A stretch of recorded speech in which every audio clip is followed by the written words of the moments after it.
Australian home buyers are also closely watching that policy decision. A rate cut could make a big difference in affordability and support government efforts to ease a growing housing shortage. Roger Maynard tells us more. The ban on foreign property investment will be seen as a step in the right direction to help ease the housing shortage in Australia and will clearly benefit local buyers, but it's unlikely to have a major impact. Certainly it'll make it more difficult for overseas purchasers to buy into the Australian market, but in reality it'll only free up around 1,800 properties a year for Australian buyers. However, it's the perception that counts, and the message here is that the government is seen to be doing something to solve the housing crisis, which is affecting so many Australians at the moment. Over the past few years, we've seen prices soar way beyond the capability of younger buyers to pay for first-time homes. At the same time, housing availability has tumbled and has clearly been exacerbated by record migrant numbers. That's put added pressure on the rental markets, with prices going up around 20%. That's assuming you can even find a place to rent. Public dissatisfaction with the overall problem is likely to dominate this year's general election campaign. And that's why both the major parties are supporting the ban on foreign purchases of existing homes, which will last for the next 2 years and possibly longer. The Housing Minister, Claire O'Neill, said the latest initiative was a small but important part of the government's broad housing agenda, which also includes shared equity schemes and tax incentives for developers. The aim is to build 1.2 million new homes by 2030. The current housing shortage in Australia has been a major contributor to the rising cost of living here, with interest rates causing a big headache for homeowners. That may be slightly eased tomorrow when the Reserve Bank is expected to reduce rates by 25 basis points to a cash rate of 4.1%. It's not much, but it would certainly make those monthly mortgage payments a little more bearable. Most economists are predicting at least 2 cuts this year as a result of reduced inflation, which has now fallen to 2.4% compared with nearly 8% in 2022. If that happens, it'll be welcome news for Australia's Labor government, which has to hold a general election by May of this year. Indeed, Prime Minister Anthony Albanese may even be tempted to go to the country in April if the RBA decision is favourable. So a lot is riding on this week's economic news, both from the government's point of view and the population as a whole. Roger Maynard, CNA, Sydney. A shift in China's approach to the country's private sector as its tech rivalry with the US heats up. President Xi Jinping sat down in a rare meeting with some of the biggest names in the sector as Donald Trump seeks to cripple Beijing's tech ambitions. Footage from state media showed Alibaba co-founder Jack Ma leading prominent names from companies representing various industries, including chipmaking, EVs, and AI. Huawei founder Ren Zhengfei and Meituan's Wang Xing were also present. Leaders from companies that are seen as critical to Beijing's efforts to wean itself from reliance on US tech were also there, the likes of BYD, Xiaomi, the most notably rising AI star DeepSeek.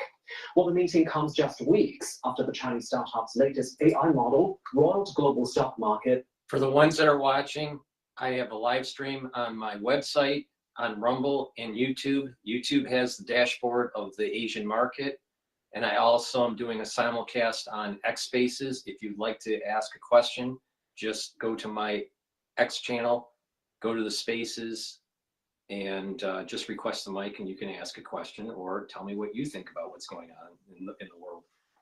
Let me just do a market update here. The S&P 500 futures is trading at 6,139.75. The British pound to the USD is trading at 1.26. Natural gas futures is at 3.58. Gold futures is at 2,912. Brent crude oil is trading at $75.21 a barrel. Copper futures is trading at 4.6. The Hang Seng hasn't started yet, but the close was at 22,616, and the Nikkei for Japan is 39,314.55. and is rallying at the moment. All right, let's go back to CNA. Yeah, so for investors, I think it's good to consider opportunities there. Not only the political rhetoric is changing, but the valuations are also at the right levels. The rhetoric has also changed a lot among the wealth management sector. So when the deep sea news happens, a lot of people started to rethink, because it had two effects. One is to show how far China has come and the developments within China. The other thing is also to show that there might be risks to the US outperforming other markets forever. We are not saying or shouldn't go at the US, but we always like to be diversified across geographies. Also, though, since we talk a lot about tech and AI right now, I would like to emphasize as well that it's very important to be diversified across sectors as well and styles. AI and tech isn't the only game that is necessarily there, and also we might see more and more competition. The higher the growth rates in there are. So it's important also not just to diversify in terms of geographies and look for opportunities here. But also keep in mind that we don't just want to overexpose to any one sector and any one market. Okay. What I want to do is I want to pivot to CNBC live from Singapore. 60% across the board tariffs or 10% tariffs. These are opening salvos for a discussion to begin. Now, I think to your question on what could go wrong, if those numbers are actually realized, that would not be something the market's currently priced in. Market's pricing in some tariffs. So we look at a lot of data on what consensus is saying, and I think US weighted average tariffs are around 2%. I would say if they go up through various announcements and agreements that are put in place over the next 2-3 months to something around 7 or 8%, I think that's pretty much baked into the cake right now. But not a 10% across the board, not a 60% across the board, not a 25% on Mexico and China. Those are not in the prices. If those actually do materialize, then that's when you have to use. We got a problem. We've got to leave it there. There are so many dimensions that I wanted to pick up on, and especially India and Japan, key overweights last year, whether that paradigm holds this year as well. We're just out of time, Anviti. Thank you very much indeed for joining us with your analysis this morning. Anviti Ahuganar there from Northern Trust Asset Management. Thank you.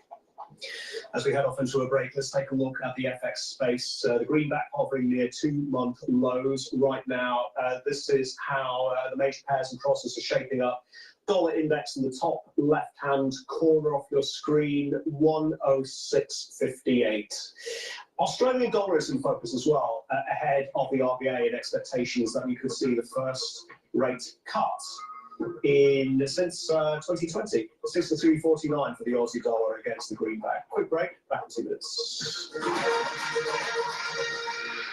All right, let's go to live now about this Delta crash. There's no fatalities. It happened in Toronto today. Information comes in very piecemeal, very fluid, and so thank you for bearing with us there. But we have a lot more top headlines to cover on this busy President's Day. Hope you're enjoying a long holiday weekend. We'll get to those top stories when we come back. All right, they're on break. All right, while they're on break, let's plug a product here. Please go to my store, the-studio-reykjavik.com, and get the C60. C60 is a very potent antioxidant. It's almost 1,000 times more potent than vitamin C. All right? Why? Because it's the shape of the molecule looks like a soccer ball. It's a fullerene, and the electrons float around the structure. And because of that, it can neutralize free radicals at a much higher rate than a single molecule of vitamin C. C60 is suspended in a lipid. You can get it in avocado oil, MCT coconut oil, or extra virgin olive oil. It has to be in a lipid, it has to be in an oil so you can absorb it. Taking it on an empty stomach is best for the best absorption. And if you work out, take it before your workout so it can soak up the free radicals that you produce during your workout. You'll recover quicker after your workout. That's one of the benefits of taking C60 before your workout. In addition, by taking this every day, take a teaspoon a day, every day, and you're going to notice that your energy levels are going to be improved because your mitochondrial health is going to improve. Your ATP is going to go up, so you're going to have more energy in your cells. And when you have more energy in your cells and you're reducing the stress in the cell and in the tissues, those tissues are going to perform better, whatever their design function is. So your organ system for that tissue is going to perform better. So that means that your immune system is going to get better, your organ systems are going to get better, your glands are going to perform better, your endocrine system, your exocrine system, they're all going to perform better. Your neurons will perform better, and you're going to notice that you are slowing down the aging process. A big part of that is that because you've soaked up all these free radicals, but you're also bringing down the stress that are in your tissues. So by bringing down that stress and soaking up those free radicals, you're literally slowing down the aging process. When you get older, you're building up a lot of free radicals and you're losing the capability of soaking them up. You're losing the capability of breaking down those free radicals, and you just age faster. You literally, as you get older, you oxidize faster. Well, taking strong antioxidants slows down that process. So please go to my store, the-studio-reykjavik.com, get the C60. You can get it in a 2 ounce, a 4 ounce, or an 8 ounce configuration. Take it every day, take a teaspoon a day. And again, because it improves the mitochondrial health of your cells, including your neurons will have a lot of ATP to be able to produce neurotransmitters, to be able to release those neurotransmitters in the presynaptic neuron. And what that means is that you're going to have positive neuroplasticity. Your memory is going to actually improve. Your thinking will improve. So please take my advice. Go to my store, the-studio-reykjavik.com, use discount 5, you get $5 off, and get the C60, couple it with other stuff like resveratrol and NAD+, and NAC and ubiquinol. Works really well with the stack. But this is a very potent antioxidant, and it's part of a 4-pillar core protocol that I have to improve your health. So what's that protocol? That protocol starts with max 35 or max 14. Improve your immune system. The second pillar is C60 to soak up the free radicals. The third pillar is taking turmeric, ashwagandha, and lignans. That brings down inflammation. And the fourth pillar of the core is taking Boomer Boost, and that will boost up your energy levels and rev up your metabolism. When you do that, you're going to be very healthy, all right? But it's a holistic approach. Proper diet, proper exercise, supplementation, mindfulness, learning new things, stretching, balancing exercises. When you approach this from a holistic perspective, you're going to get healthy. Now, the proof's in the pudding. You've been watching me for like more than 5 years. I haven't been aging. Now, why do you think that is? And you compare someone else that's, a podcaster, and look at the way they looked 5 years ago. Guess what? They look like they've aged. Now, I'm not a vampire, all right? I guarantee you I'm not a vampire. The reason why I'm not aging is because the protocol works. Please go to my store, the-studio-reykjavik.com, and follow my advice. And we're going to be talking about how to stack some of these things and get the great products that I offer. And you're helping to support my work, but you're also supporting your health. It's a win-win. All right, let's go back to senior aides in New York City for Mayor Adams to resign. All right, so let's see what that's all about. Please step down. Not going to step down, I'm going to step up. I got to hit you in the face. And I want you to be clear. You want to hear so many movies and so many things. You're going to read so much. I am going nowhere. Nowhere. I am second mayor in the history of the city. All right, so they want him to back off, resign, whatever, because he's aligning himself with Trump. Now, the Democrats don't like that because Mayor Adams is helping with the deportation of these illegals that are in New York City. Now, he's going through some court issues, right? The Trump administration basically had the DOJ tell other district attorneys to step down, or not step down, but to stop the case against Adams. All right. This is opening up the window for Cuomo to come in if Adams loses enough popularity where he might lose the election. And we know all about Cuomo, right? So, New York politics in action at the moment here. All right, let me continue with that issue here.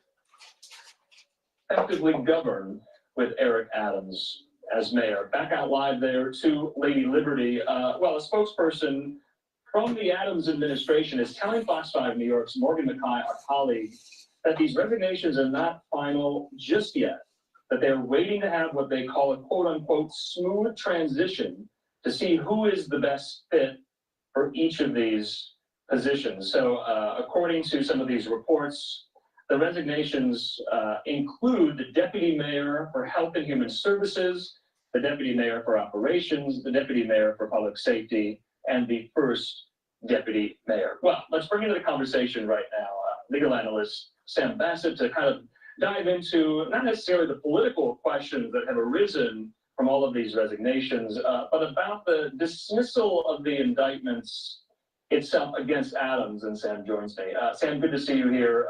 Thanks for joining us on this holiday. I got to ask though, if you were a prosecutor in the Southern District of New York and the top dogs in Washington brought this broker deal to you in the form of a memo saying we need you to dismiss the indictment against Adams, it's interfering, it's impinging on our efforts to enforce some of these illegal immigration actions in the city of New York, would you have done it or would you have resigned like Danielle Sassoon did just on Thursday? I suppose if I was privy to the investigation and I believed in what had been done and the indictment that had been returned, it would cause me to really think about resigning, as so many of them did. On the other hand, some people have life necessities they have to look out for themselves, and it's a real tough position.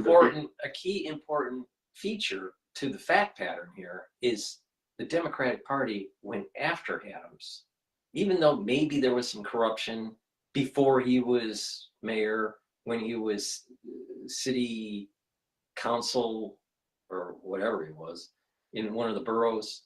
There may have been some overspending, or misappropriation of funds or whatever. They were going after him because Adams wasn't playing ball with the Democrats when it came to the sanctuary city. And so they went after him. They used lawfare against him. Now, was there misappropriation of funds years ago when he was borough president or council person or whatever they call him? I don't know. But the thing is they're using lawfare to try to shut him up and to not deport these illegal aliens. But he's saying that he's aligning with Trump. So now they're going full bore after him. And now there's, okay, You have the district attorneys stepping down because they're being told by the DOJ from the Trump administration to stand aside. But where were these DAs with the lawfare that was going against Trump? See the way this works with them? They always play. It's not like they're playing with Lady Justice blind. What's happening here is that they'll do everything to slow walk or to prevent Trump from executing his authority in the executive branch. With the lawfare, they try to prevent him to even get in the executive branch to be president. That was obvious. So they're using lawfare against Adams. Now, did he, misappropriate funds before he was mayor? I don't know. But they wouldn't have charged him if he wasn't, they wouldn't have gone after him if he was playing ball with the Democrats. They're going after him because of lawfare. That's the issue here. And they're trying to weaken him enough where Cuomo can come in and be mayor for the next election. Because Cuomo's trying to reboot his career, his political career. Along that the Southern District of New York, the U.S. Attorney there, Damien Williams, who brought the indictments, that the indictments themselves were political in nature. Do you agree with that? Yep. See? Well, I think Yes, these it was. indictments predated Eric Adams becoming mayor. They examined his behavior before he was mayor. Right. So this was an investigation that was going on for like 9 or 10 years. Right. And some of those allegations. And why would you go after a current mayor unless he's not playing ball with the Democratic Party? So it is politically motivated. That's the point I'm making. Right now saying, well, that should have never been handed down in the first place. The indictment should not have been brought here. Is that a hindsight is 2020 thing going on? Or would you agree with that assessment that the very bringing of the indictment was political in nature? It was, for sure. Saying all along. I've been around federal agents and prosecutors for my entire career. Most of them are apolitical when it comes to criminal investigations. Are you telling me that what rock has he been living under for the last 4 or 6 years? Everything that's tied to Trump has been, they've been going with lawfare. They went after him, his family, his advisors, his cabinet. Are you kidding? That they're unbiased, that the DA is totally unbiased, especially in New York? Come on. This guy is a clown. Because I want to just point out, I don't believe, and correct me if I'm wrong, the dismissal of the indictment is not final yet. Well, I think once the prosecution moves to dismiss, a judge is certain to sign it. Okay, but that has not happened yet. At least the federal judge, from what I understand. And you're right. That's the final say on this. They need to sign off and sign it. That has not happened. Right. Well, I think he's definitely got a political, an uphill battle, to say the least, to survive the Democratic primary. I think what I'm hearing is that he's all but certain to lose that. But, I'm not a politician. I'm not an analyst, so I don't know. Yeah. And somewhat of a wrinkle in this story as well was, say, after the election, Emil Beauvais, the acting deputy attorney general, left the door open to refile the charges when the election is all said and done. Do you anticipate that happening? Does that happen very often? Or is the door going to be shut once it's dismissed? It's very rare. Something's refiled once it's dismissed, but it is a legal option. Sam Bassett, we appreciate your time, especially on this holiday, and we'll talk soon. Thank you. All right, in the meantime here, we do want to take a quick commercial break. We thank Sam Bassett there for providing some legal and, yes, political insight. This is a political story as well. But in the meantime, let's take that quick commercial break. All right, I want to shift back to CNBC here. On the other side of the spring. See you too. Everyone's doing breaks here, unfortunately. Where is it? Is he going to go into a break or not? There he is. All right. Let's go to Al Jazeera. They're talking about China's involvement in T-Straw project. I'm not sure what that is. And water scarcity, particularly in the dry season. And this is because the river is heavily in every town. And before that water can reach Bangladesh, it goes to many other communities and people and users and stakeholders. So the water is used for agriculture, is used for the production of energy, is used for civil uses.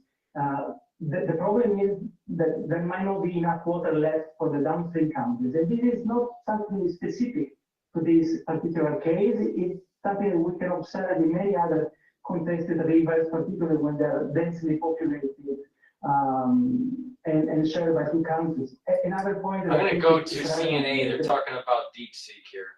They just started their little show, a little segment. Regulators are advising people to use it with caution.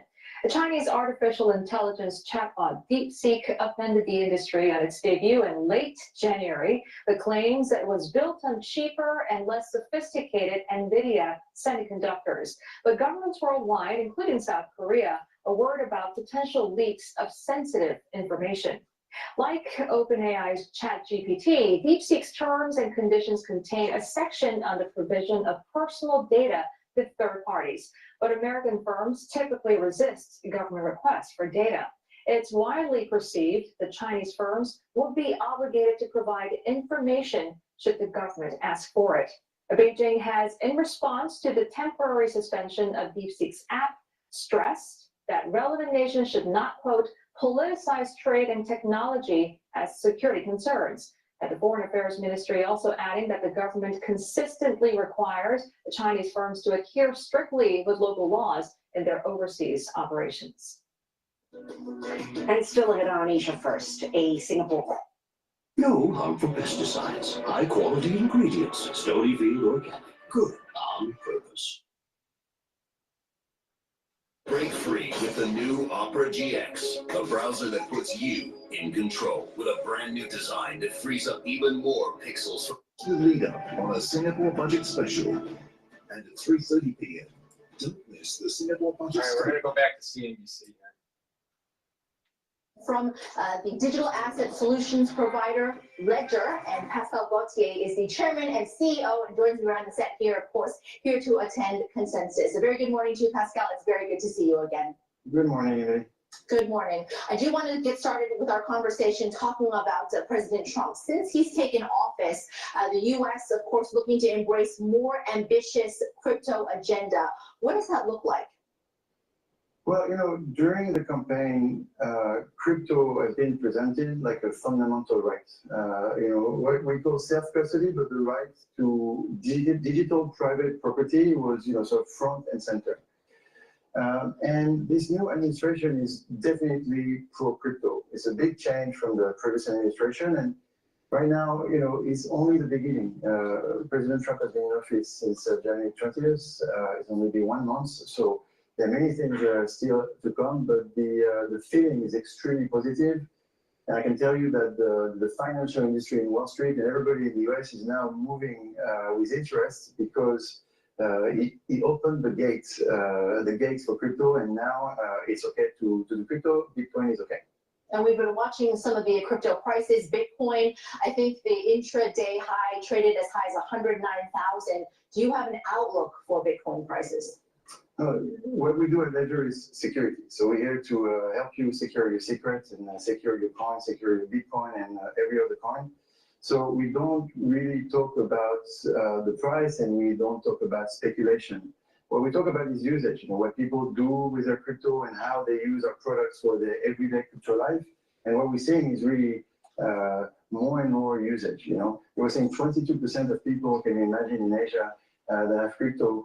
But crypto and Bitcoin, you know, it's a platform, it's a protocol. So many applications are being built on top. DeFi is exploding, and so we have our eyes on this, not so much on the price. Now, Ledger is a digital asset solutions company. You provide security with the digital wallet, or the hardware wallet, I should say. Now, it's sold over 6 million devices across 200 countries, and I remember it's Foxconn that makes your hardware. I have to ask you about this because Trump is talking about tariffs everywhere, and Hanhai, Foxconn, is a company that is at risk. Where does Ledger produce its hardware? So let me correct you. So we sold 8 million devices, not 6. So even better. Our last product, Ledger Flex, is selling like crazy. I presented it last time that I was on your show. I didn't have data. I have data now. So we're selling it twice as fast as the Nano X. So we launched the Nano X in 2019, and the Flex is selling twice as fast. Okay, so it means that the market is really here. And when it comes to the tariffs, with Foxconn, we produce from Vietnam. And so Vietnam is excluded from this tariff discussion. But again, we work with great partners and our supply chain is amazing. And so we will adapt to any situation. Do you foresee flexibility in the need to move your production? Is that decided by you or the customers that buy your products? Well, it could be a combination of many things. Right now, the setup that we have is really premium, and we have built a hardware platform that allows us to be very agile and adapt to really any situation. Hardware is a very difficult business. Agility is the key word. We have the best partners, so we're. Well, I mean, he's doing more of the ability to transact with it. The reality is lately Bitcoin has been selling off. Now, Wall Street is looking at wrapping coins, for ETFs and all this stuff. And institutional investors are starting to move funds into these ETFs. The problem is that as investors are moving into these ETFs, Bitcoin is selling off. So it seems like the big player is MicroStrategies. I think they renamed it to just Strategies, their company. But MicroStrategy seems to be, a whale in buying this stuff. Well, the problem is that if there continues to be a sell-off of Bitcoin, then, how valuable is it? It doesn't seem to be able to get over 100 and stay there, stay above 100. Now, it's bouncing up and down, like 101 to 95. It's like 95 right now, 95,000, right? And it's bouncing up and down. But there are a lot of people after the election started buying above 100. Well, they're underwater right now with Bitcoin. Well, is it stable or not? This is the point I'm making. Bitcoin is not a stable currency. Very high volatility, right?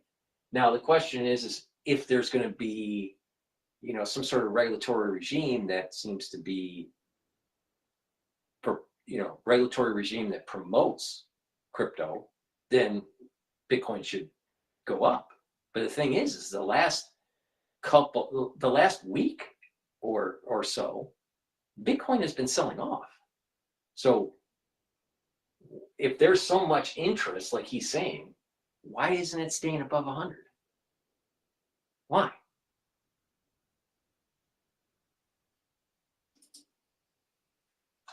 Colleague will be leading the coverage of the Consensus Hong Kong event tomorrow, and will bring us an interview with Robinhood Crypto's Vice President and GM, Johan Cabral. So that's happening at 8:15 Central Hong Kong time tomorrow. Yeah, so all these, Robinhood and Ledger, they're trying to jawbone the market upward. Even MicroStrategy is trying to jawbone the Bitcoin market up. But it's not working. It's not working. It's selling off. I mean, right now it's like, the last I looked, it was 95. So if the ETFs aren't going up, which they're not, what the hell is happening? Are we going to see a major crash? Are we going to see like 95 and then drop down to 75 or 80? Or is it going to break through that 100 resistance level? Because there seems to be a major resistance level at the 100. Now, what I think is happening is that you have traders that are playing the ETFs and they're forcing them down because these ETFs are long and short and usually leveraged. So the traders are like going, boom, 100, short the ETF. Oh, below 100, long the ETF. It's that simple. Okay. Please go to my store. Where else are you going to get all this added knowledge. I just told you how to make money on ETFs, plain, long and short. So why don't you go to my store after you make the money in longing and shorting Bitcoin and get the multivitamin to help support your work and help to support your health and to help support my work. All right, please go to my store, the-studio-reykjavik.com, and get the multivitamin. This multivitamin is very easy to digest. Go to my store and take a look at the profile of what's in this vitamin. But the thing is take this every day. You need a good multivitamin as cofactors for enzymatic activity. Your enzymes need cofactors to work properly. Well, by taking minerals and vitamins, those are going to be the cofactors for proper enzymatic activity. So please go to my store, the-studio-reykjavik.com, take this multivitamin every day as part of your daily routine and stack it with some of the other things that I talk about in this show. It's a very high quality vitamin and easy to digest. So please go to my store, use discount 5 to get $5 off any order. Get the multivitamin. And since we're talking about vitamins, also take a vitamin C supplement with magnesium. Why? Because it's going to boost up your immune system and improve your skin. You don't want to get scurvy, just in case you're like a sailor. So take vitamin C every day. If you're not feeling well, take a double dose, drink it with filtered water because it's water soluble. All right. So please go to my store, get the vitamin C with magnesium, get the multivitamin, take it every day, boost up your immune system, use discount 5, and you get $5 off. All right. Just to remind the audience, I am live streaming on my website, but I'm also live streaming on YouTube and Rumble. I am simulcasting on X Spaces. If you would like to listen on X Spaces, please go ahead. You can also ask for the mic and give me your take on the news today. If there's any new information that you would like to share about what's going on in current events, that's great. It's supposed to be an interactive show. So please join X Spaces if you'd like that to talk on the mic and reach a larger audience. So please do. This is an interactive show. All right, I want to go back to CNBC here. Will to sustain Ukraine is not there, then an agreement between Washington and Moscow could in fact force Ukraine into some very unpleasant choices. Ukraine's President Volodymyr Zelensky isn't backing down though, saying he will never accept deals made behind our backs. But his leverage and political capital is also being questioned. Now the pressure is on to strike an agreement, one that stops Russia's war without handing victory to Moscow, weakening Ukraine or shattering NATO unity in the process. In Dubai, Dan Murphy, CNBC. All right, bring it back to Asia, Australasia. In Sydney, take a look at shares of BHP. They are trading like this, 40.97, up a little bit more than 0.4%. So pretty solid gains there. This is after reporting its weakest first half profit in 6 years on the back of lower iron ore prices. But the big one still upbeat about long-term demand from China. So BHP's CEO, Mike Henry, is on deck. He's going to talk to us about his numbers on street signs. That is coming up in the next hour right here on CNBC. Stay tuned for that conversation. Down under, we're also counting down to the Reserve Bank of Australia Central Bank's decision, which is set to drop in a little over 2.5 hours from now, 11:30 a.m. Hong Kong, Singapore time, are being widely expected to cut rates for the first time in 4 years, cutting the OCR by 25 basis points down to 4.1%. Ahead of that, the Australian dollar trading at 63.47, call it 63.5. Sure. Markets, before we close out the program, let's bring the focus to Australia ahead of the RBA and what could be the first rate cut since 2020. 8,490 1, down by just under 0.5%. Sorry, 0.5%. We've got the Kospi up fractionally and the Nikkei up by 0.2%. That's it from us. This edition of Swamp Wall Street Science is up next. Have a good day.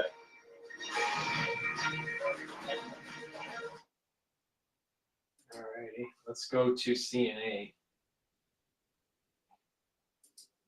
Oh no, they're doing weather at the moment. Okay, what's going on here?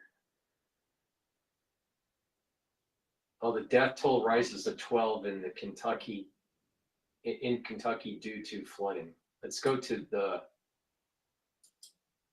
press conference here. Also, thank you to our parks for opening their doors and helping our people. When we look at the state highway closures, Jim, where are we? We have 344 closures. Those are just state and federal roads. Again, we think this is record numbers of road closures across the state. At least 14 from mudslides, 3 from rock slides. They're in nearly all 120 counties.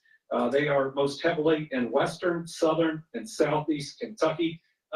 Jim will talk in a minute. Check the website that is up for both the closures and the openings, because they're working really hard to get these roads open, and that's going to happen in real time across the Commonwealth of Kentucky. We got 2,300 Department of Highway personnel. Yeah, I'm going to shift over to Fox Business. They were interviewing Newt Gingrich.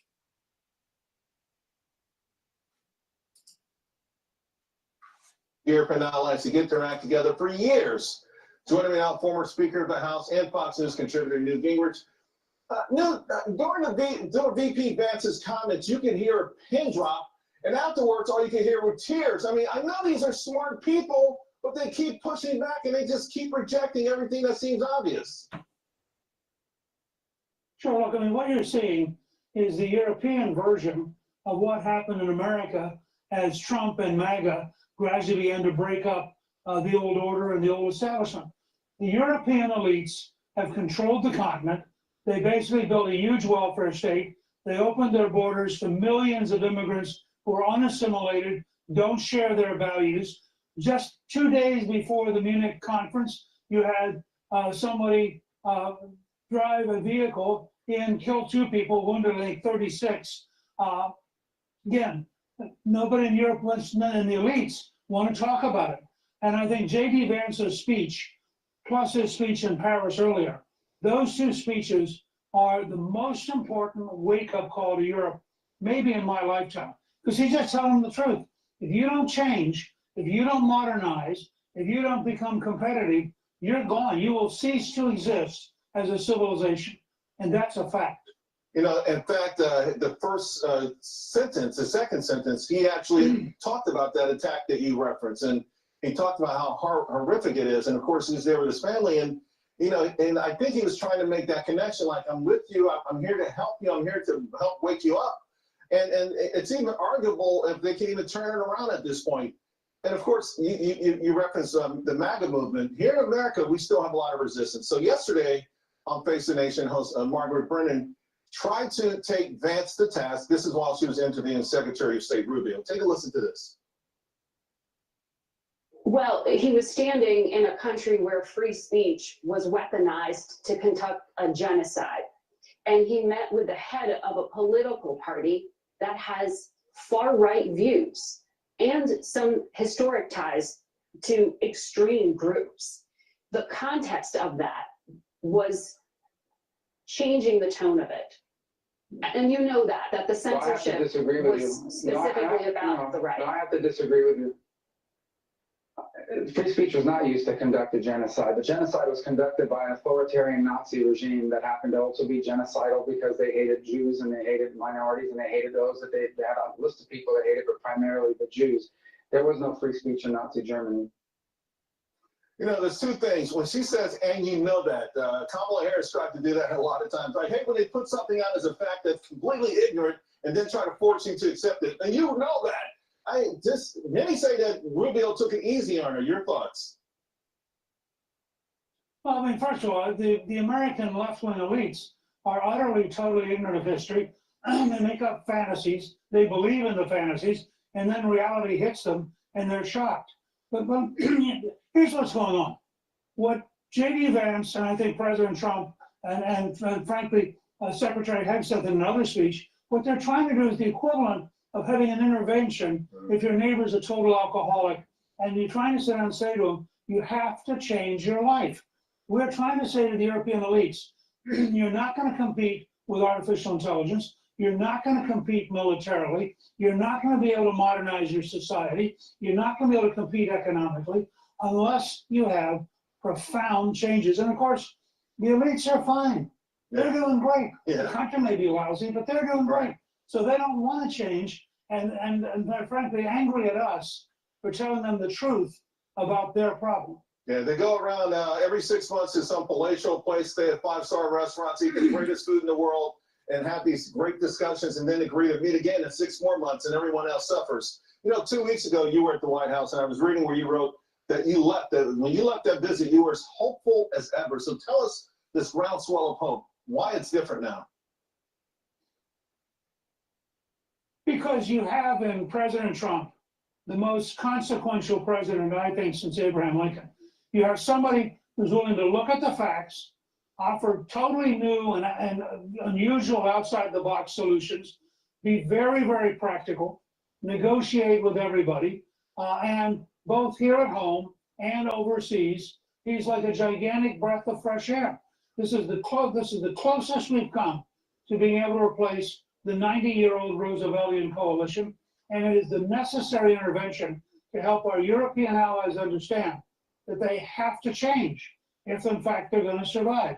So the level of courage that President Trump, Vice President Vance, and their entire team is showing, I think, is historic and remarkable. Look, they're going to make mistakes. Sure. You can't move at this speed, decide on things this big, and not have some things go wrong. But on balance, this is the most consequential presidency, I think, since Lincoln. Now, they've still got to pass a giant tax bill by May or June. They've still got to win the House elections next year.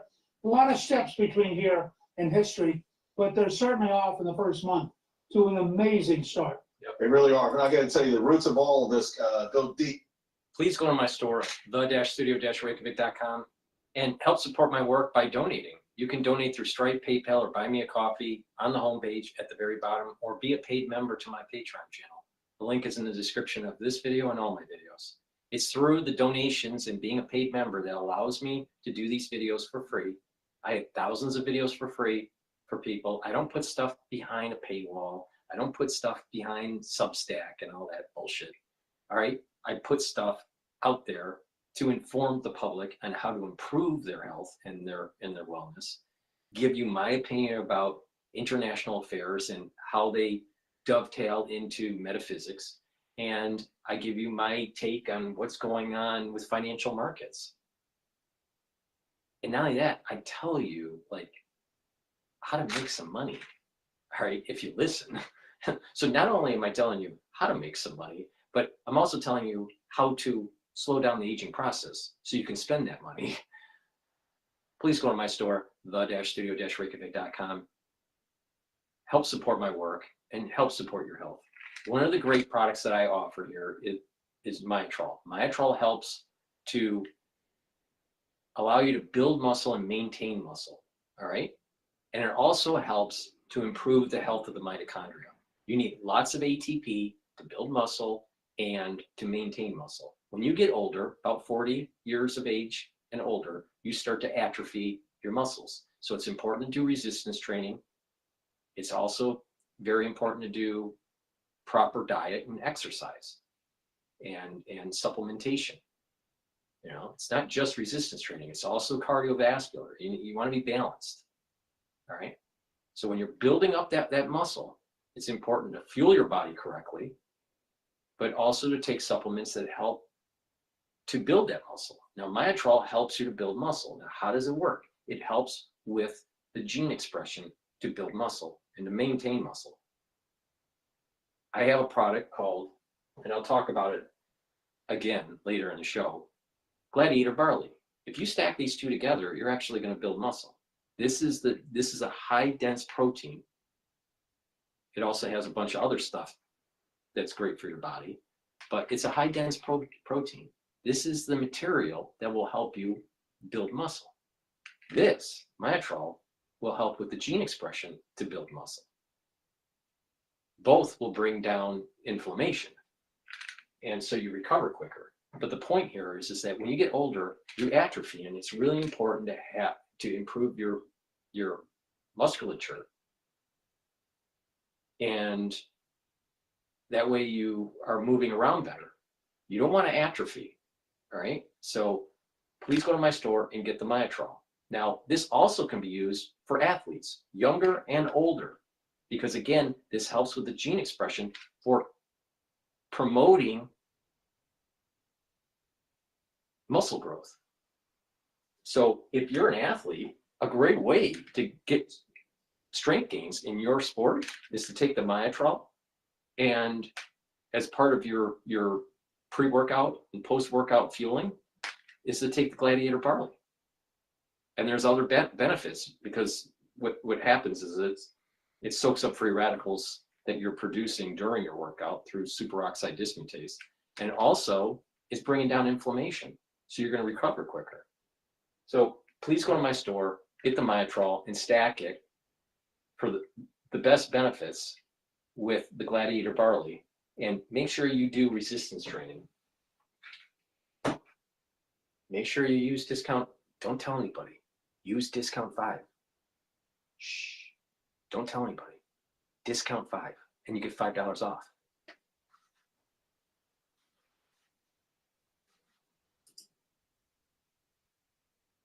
All right.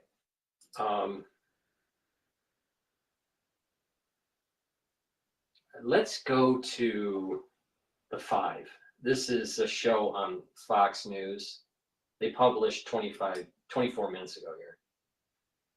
This is the left attempts to go nationwide to keep them on a short leash. Today, anti-Musk organizers tried to hold 50 rallies in 50 states, but it wasn't just the streets. Anti-Doge grievances also hitting the airwaves. I'd just like you to show that you give a damn, that you got a little emotion about the fact that people are losing their jobs indiscriminately. Just like to see somebody wake the hell up and get excited about the fact that your country is under assault. They're not at the gate anymore. They're in your bedrooms. They're in your living room. Wait a minute here. This guy is promoting the Democrats. All right? Mainstream media guy on MSNBC, I believe it is. The Democratic Party is a top-down party. It's a nanny state party. They want to tell you how to live your life. They want to tell you that the state is going to determine how they're going to teach your kid and what they're going to teach their kid. And if you're a mother and or father and you're concerned, you're conservative, let's say you're conservative and you work out and you take Gladiator barley and myotrol, and right? But you're a conservative and you go to the city council meeting and you complain about how they're teaching the public school children, because you're concerned when you opened up, you took a look at some of the books that they have and they're reading, and they're promoting this gender dysphoria and promoting CRT and promoting DEI and promoting transvestite reading hour for 5-year-olds. And you get up there and you complain. There was a time where those parents were demonized and were put on a list of right-wingers, that they would be a right-wing, they're part of a right-wing agenda. And you had the FBI actually surveil them because they didn't agree with the woke agenda. This is all happening under Biden's administration. And this guy right here is promoting that horseshit.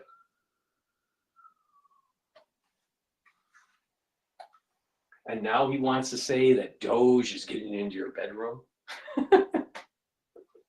You know what? We have way too much waste going on with the administrative state in the federal government, and it's time to clean house. Just like how corporate America had to restructure and people had to be laid off and they had to upskill and find new jobs and all this stuff. The government needs to do the same thing. And Doge, the last I looked, they already found 101 or 102 billion dollars of savings. They just started. Now, I don't know if they'll get to 2 trillion. I don't know. They may get to 1 trillion. But $101 billion so far in waste. And they want to stop, the Democrats want to stop the Trump tax cuts. How can you go to the public and say, we're going to stop the Trump tax cuts. We're not going to continue it anymore, but we're going to try to stop Trump from cutting the wasteful spending. And if Doge stopped right now, the Democrats are basically telling the public that $101 billion of wasteful spending is okay. No, it's not okay. In your businesses, they got your data, they got all your stuff. Elon Musk has his tentacles in everything you're doing. And why is he worried about Elon Musk? He's the richest guy in the universe. There's only one person that has more money than Elon Musk. That's God. He doesn't need to do this for money. Just look at the way he lives. He's not doing it for money. It has nothing to do with that. It's just doing the right thing and making sure that our country can be that exploring, innovative country that we have always been. Where was the anger with the NSA lying to Congress about collecting our data and sweeping it? You know, through working with AT&T and Verizon. Where was the anger there? The national security state has been surveilling you. This is the reason why I keep on saying that the national security state needs to be truncated and in some cases completely abolished. Where was his anger then? Oh, that's okay. The NSA, it's okay to take your information and break the Constitution and your Fourth Amendment rights. That's okay. But where's the anger there? I trust Elon a lot more than the NSA. Case in point, look at what Julian Assange said about what was going on with the national security state and your data. Look at what Snowden said. Where was the anger there? MSNBC. Where? Oh, you only have anger for Elon because he's aligned with Trump. So this is another case of orange man bad syndrome.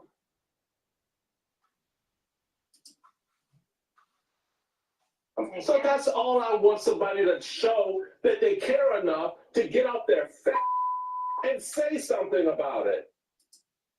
Guess I what? remember that. You know what? He needs to get off his fat ass and fight the deep state. Elon's not the deep state. What Elon's doing is actually finding the corruption that the deep state uses. They use these conduits within these agencies, hoping that no one's really watching. There's no accountability. When USAID is asked by Congress, show us the receipts on how you're spending the money, and they say no, don't you think that's a problem? What about Samantha Powers and how she become a multimillionaire? She was running USAID. She was part of the State Department. Oh, that's okay. He's really upset. He's got like serious diarrhea because he's so upset with Elon Musk, but not upset with the corruption that was going on at USAID or the problems that we had with the government breaking the Fourth Amendment rights of its citizens with these sweeping data policies that they have and lying to Congress about it. Where was the get off your fat ass back then?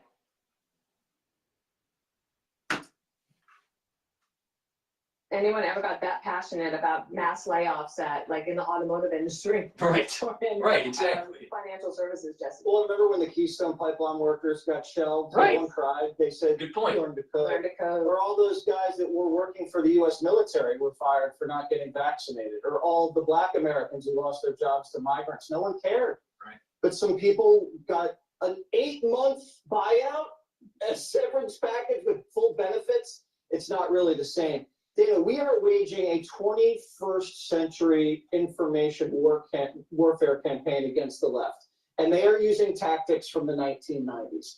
They are holding tiny press conferences, tiny little rallies. They're screaming into the ether on MSNBC. This is what you call top-down command and control. You get the talking points from a newspaper, and you put it on the broadcast. This is what I'm talking about. The Democratic Party thinks top-down nanny state, central planning kind of mentality. And the way America really is, the way our founding fathers really wanted, it was chaotic. There were these local areas, and there was the chaos of the market, and eventually the actors within the market, with some regulation, right, with some rules, you have a vibrant economy because of the invisible hand of Adam Smith. But what you really have through the Democratic Party is not the invisible hand of Adam Smith. You have the big eye looking at you by the NSA 24/7.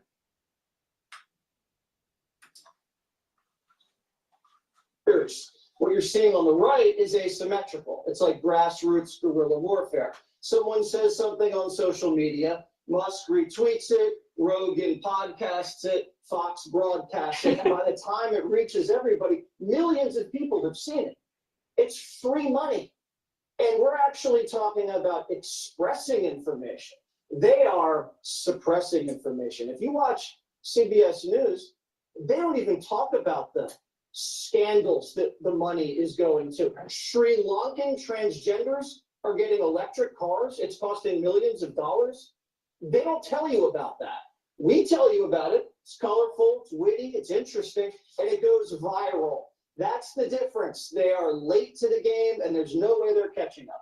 What you did a little deep dive today on Fort Knox. That I did. The interesting thing about Fort Knox is that the K is silent. Did you know that? KNOX, and K stands for Krugerrands, which suggests that perhaps there's less gold in Fort Knox than you think. Fort Knox is evil. In 1933, Jesse, a few years before you were born, FDR declared private ownership of gold to be illegal and then took it under the threat of imprisonment. That was our gold. We didn't steal it from the Indians the way it was supposed to be. It was stolen from us. And then a year later, he doubled the price of the gold.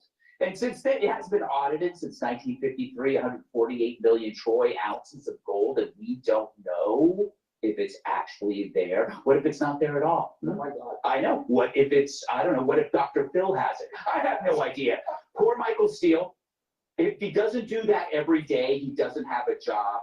He's the guy you go to for the exploding head move. He's like that stress ball, the stress ball you squeeze, the little things pop out of the ears. He has to do that every day because he used to be the former RNC chair 14 years ago, and he became the former RNC chair back then, and he's been milking that ever since. It's not relevant. It's as relevant as saying Ted Bundy was a Boy Scout. He was, believe it or not. I even did research on that. What's hilarious about the protests, and then I'll shut up, although people want me to keep talking, those protests are the same exact game plan that is used by USAID and other countries, which is to undermine foreign countries, with the sitting governments in those countries by creating discontent. You know they're funding it because the people shouting the loudest are the ones who are on the payroll. The protest really is no different than a guy screaming at a cop because he wants to look through the back of his car because he can smell the pot and the booze. Judge, the president won a case today with the courts, the judicial branch is saying the president, as the head of the executive branch, has the authority to do what he's doing. Presidents do it all the time. Everyone in the executive branch of government is the same as Elon Musk. They're not elected. There's something called a special government employee, and the special government employee, there are thousands of them. They're advisors, they're experts, they're consultants. These are people that the POTUS, the president, appoints, and they have to be permitted to do their jobs. And what cracks me up about Michael Steele is he's saying, show that you give a damn. Well, they did. They voted for Donald Trump because they cared about the border in their pocket, and they cared about crime, and they cared about inflation. And then he says, they got your data, you dumb ASS. Well, so did Clapper when he testified before Congress and said, well, we don't really spy on Americans, and then shifts his eye to the left and says, well, not wittingly. His outrage is so misplaced, and it's simply an example of their attempt to maintain political power. It's not about the American people. It's not about us. It's about their maintaining their power. And I just got 2 more points to make. Now they're going into the IRS, and the IRS has a system, and Jesse, you talked about antiquated systems. The IRS system, I think, was built in the 60s. And it is so antiquated that their IT system has failed all the fraud that they have since identified. And Lois Lerner unfairly targeted 501c3s that were conservatives, and nothing happened to her. That's what happens on the left. We just forgive everybody on the left if they can do something wrong.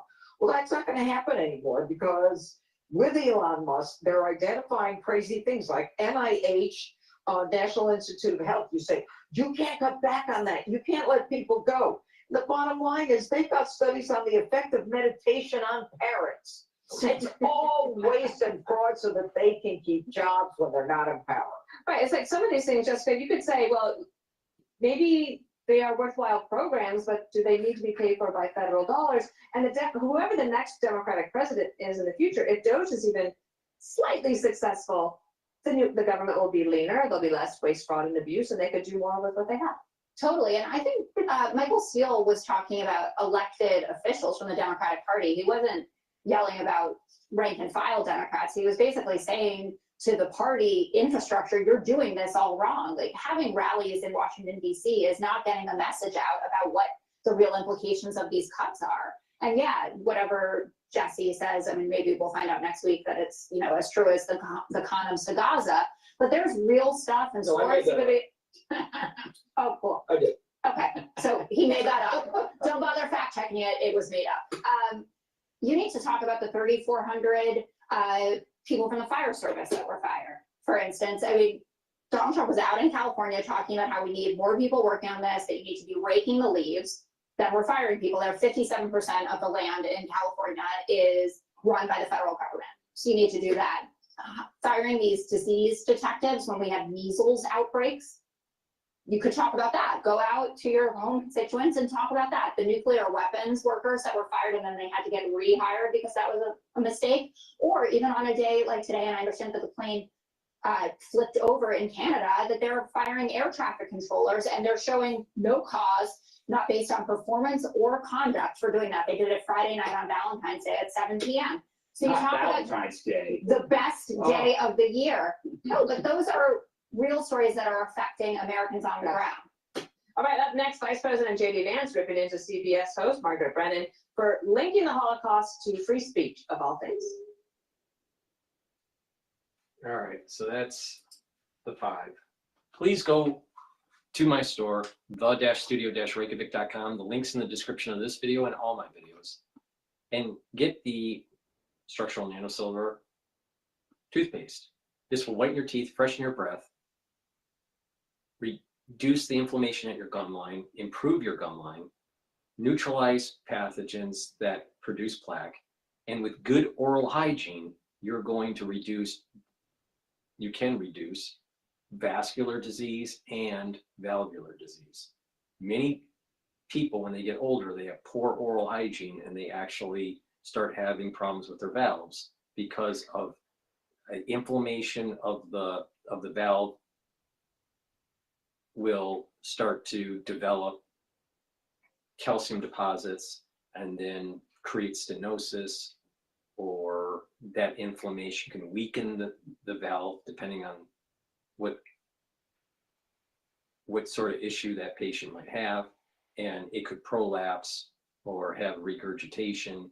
So it's really important, not just for good oral hygiene, but also to realize that there are downstream effects if you have bad oral hygiene.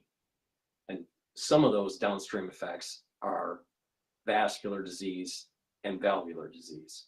So please go to my store, get this very high quality toothpaste.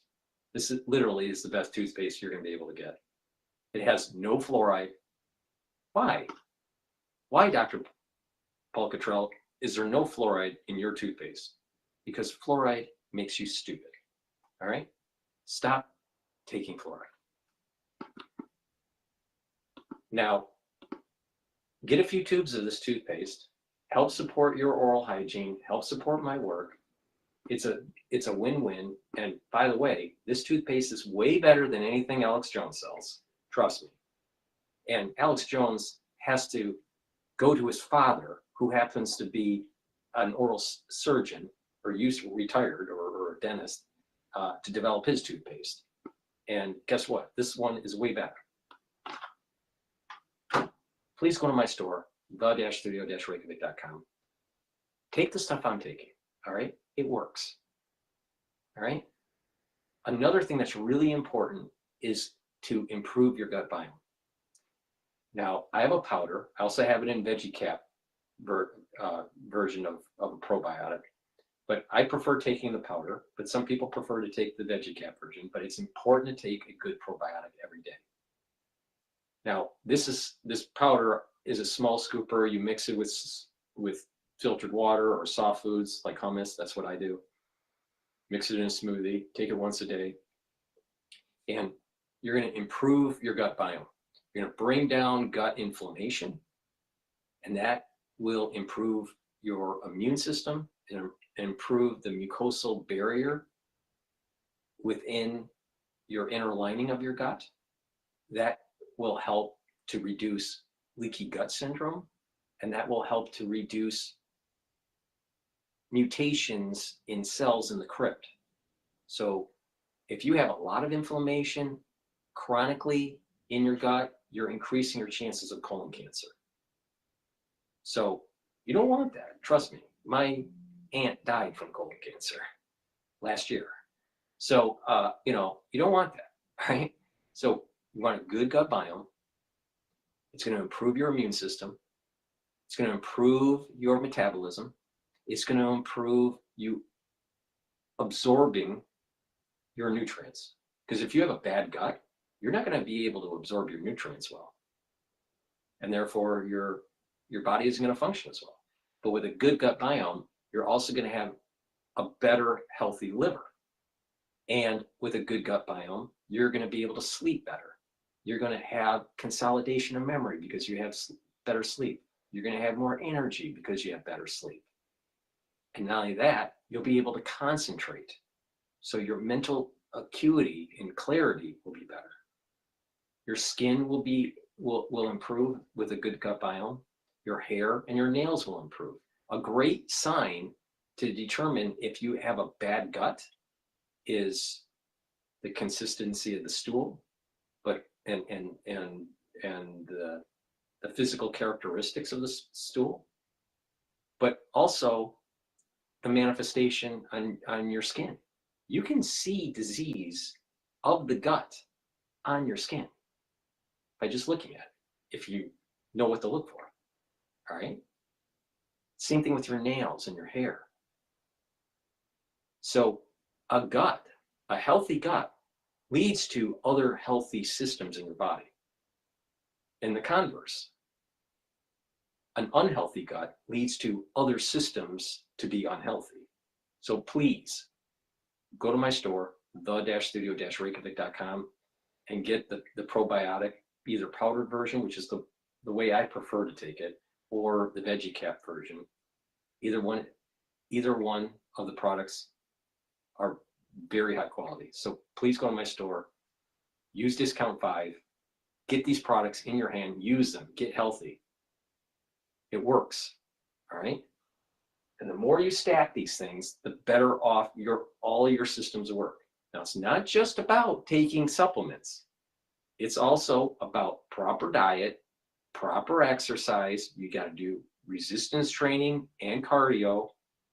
You got to do balancing exercises and stretching. All 4 of those are really important. Mindfulness or some sort of meditation or prayer helps. Learning new things to get that positive neuroplasticity going. Talking to people, reading and writing, that's really important. Detoxifying your body regularly. These things, if you look at it from a holistic point of view, then what's going to happen is your whole body will start to improve over time and you will age slowly. Now, are you going to be able to reverse your age to like when you were a baby? No, of course not. But the thing is, if you reduce the aging on your DNA, as you get older, your DNA will methylate. If you reduce that methylation, that aging methylation, you're reducing the problems that typically happen in your geriatric years. There are these points in time where there's serious methylation that takes place when you're an adult.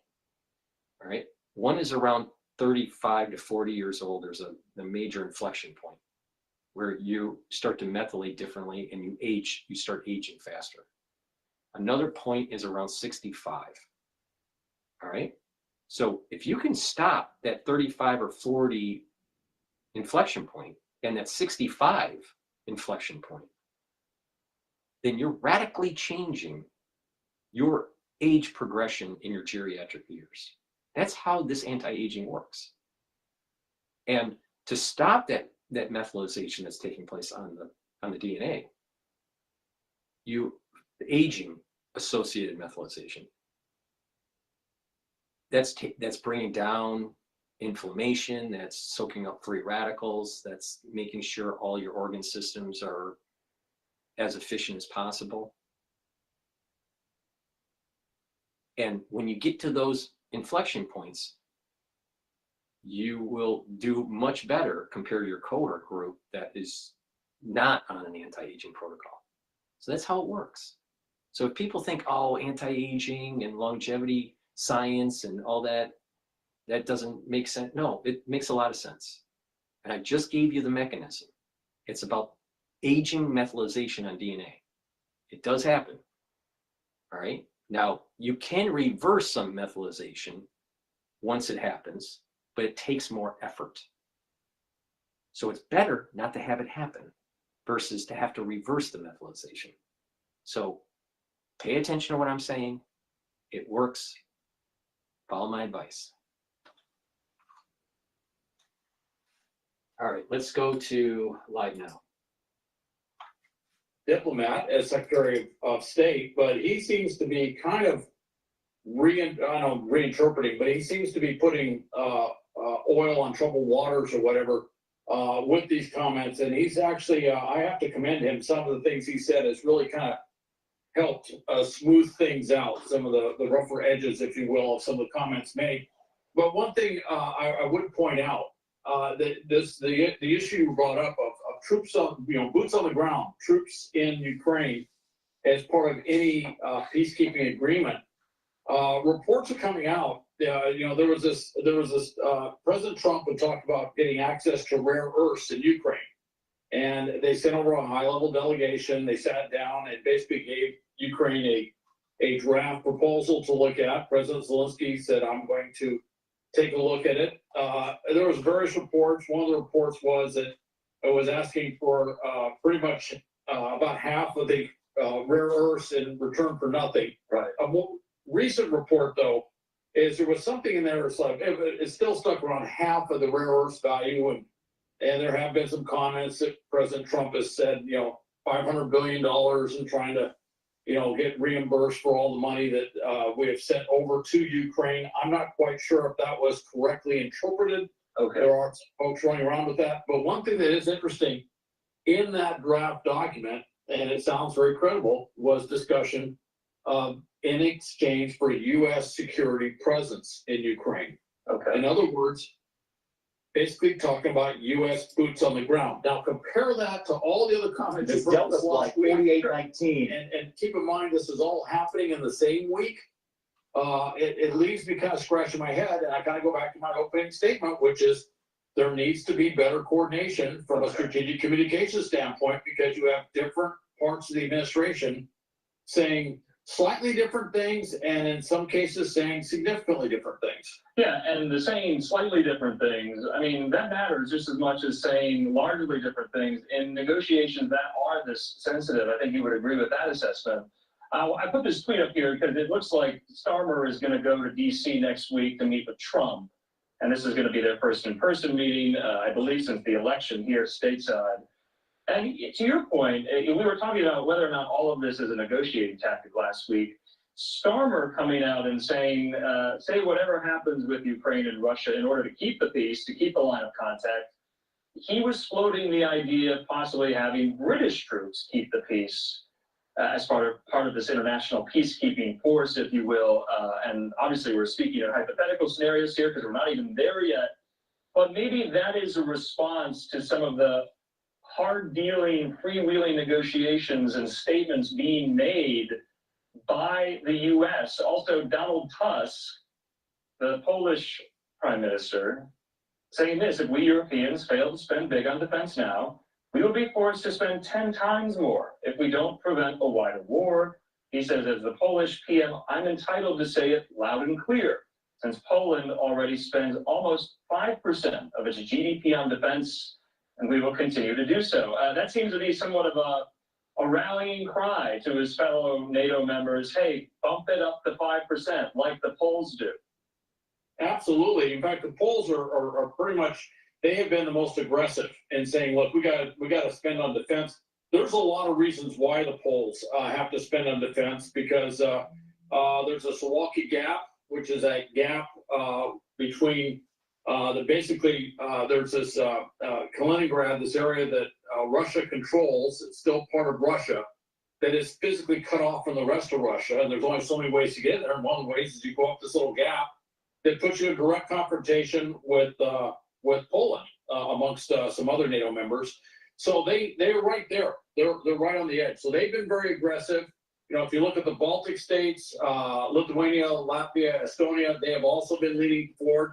One of the newest NATO members, Finland, has always been leaning forward. They've been very aggressive in this. Some of the other members, to include even in Eastern Europe, are well below that. The goal, or I shouldn't say the goal, but the level that we see with Poland and some of the others. So they've got to really kind of bring it up. I'm not going to name them, although I will name some ones that are further away.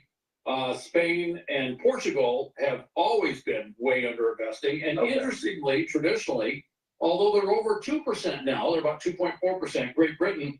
Within Great Britain, there's been a lot of discussion about how bad, and I've been doing a lot of things over the years. We've talked about how underinvested the British are in their own military. They've been shrinking. His comments by Starmer are rather interesting, because just last week, one of the former chiefs of the British Armed Forces says, we don't have enough troops to do peacekeeping over in Ukraine. We're that far behind. He goes, I don't even know what we're talking about at this point. Now, with all that said, I would like to point out there is a model for what can be done.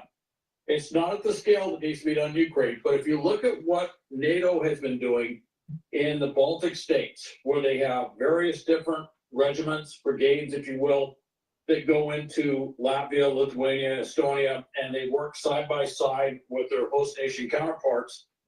doing defensive operations. I hate to use the term, but it's often called a tripwire force. You know, they're there. They are substantial. They are significant, but they're not going to stop the whole Russian army from rushing in. But there's enough to get committed. That is an example of what can be done. With that said, there's not enough forces. Now, if I could leave you with one thought, you may have recalled that President Trump met with Prime Minister Modi of India last week. All right.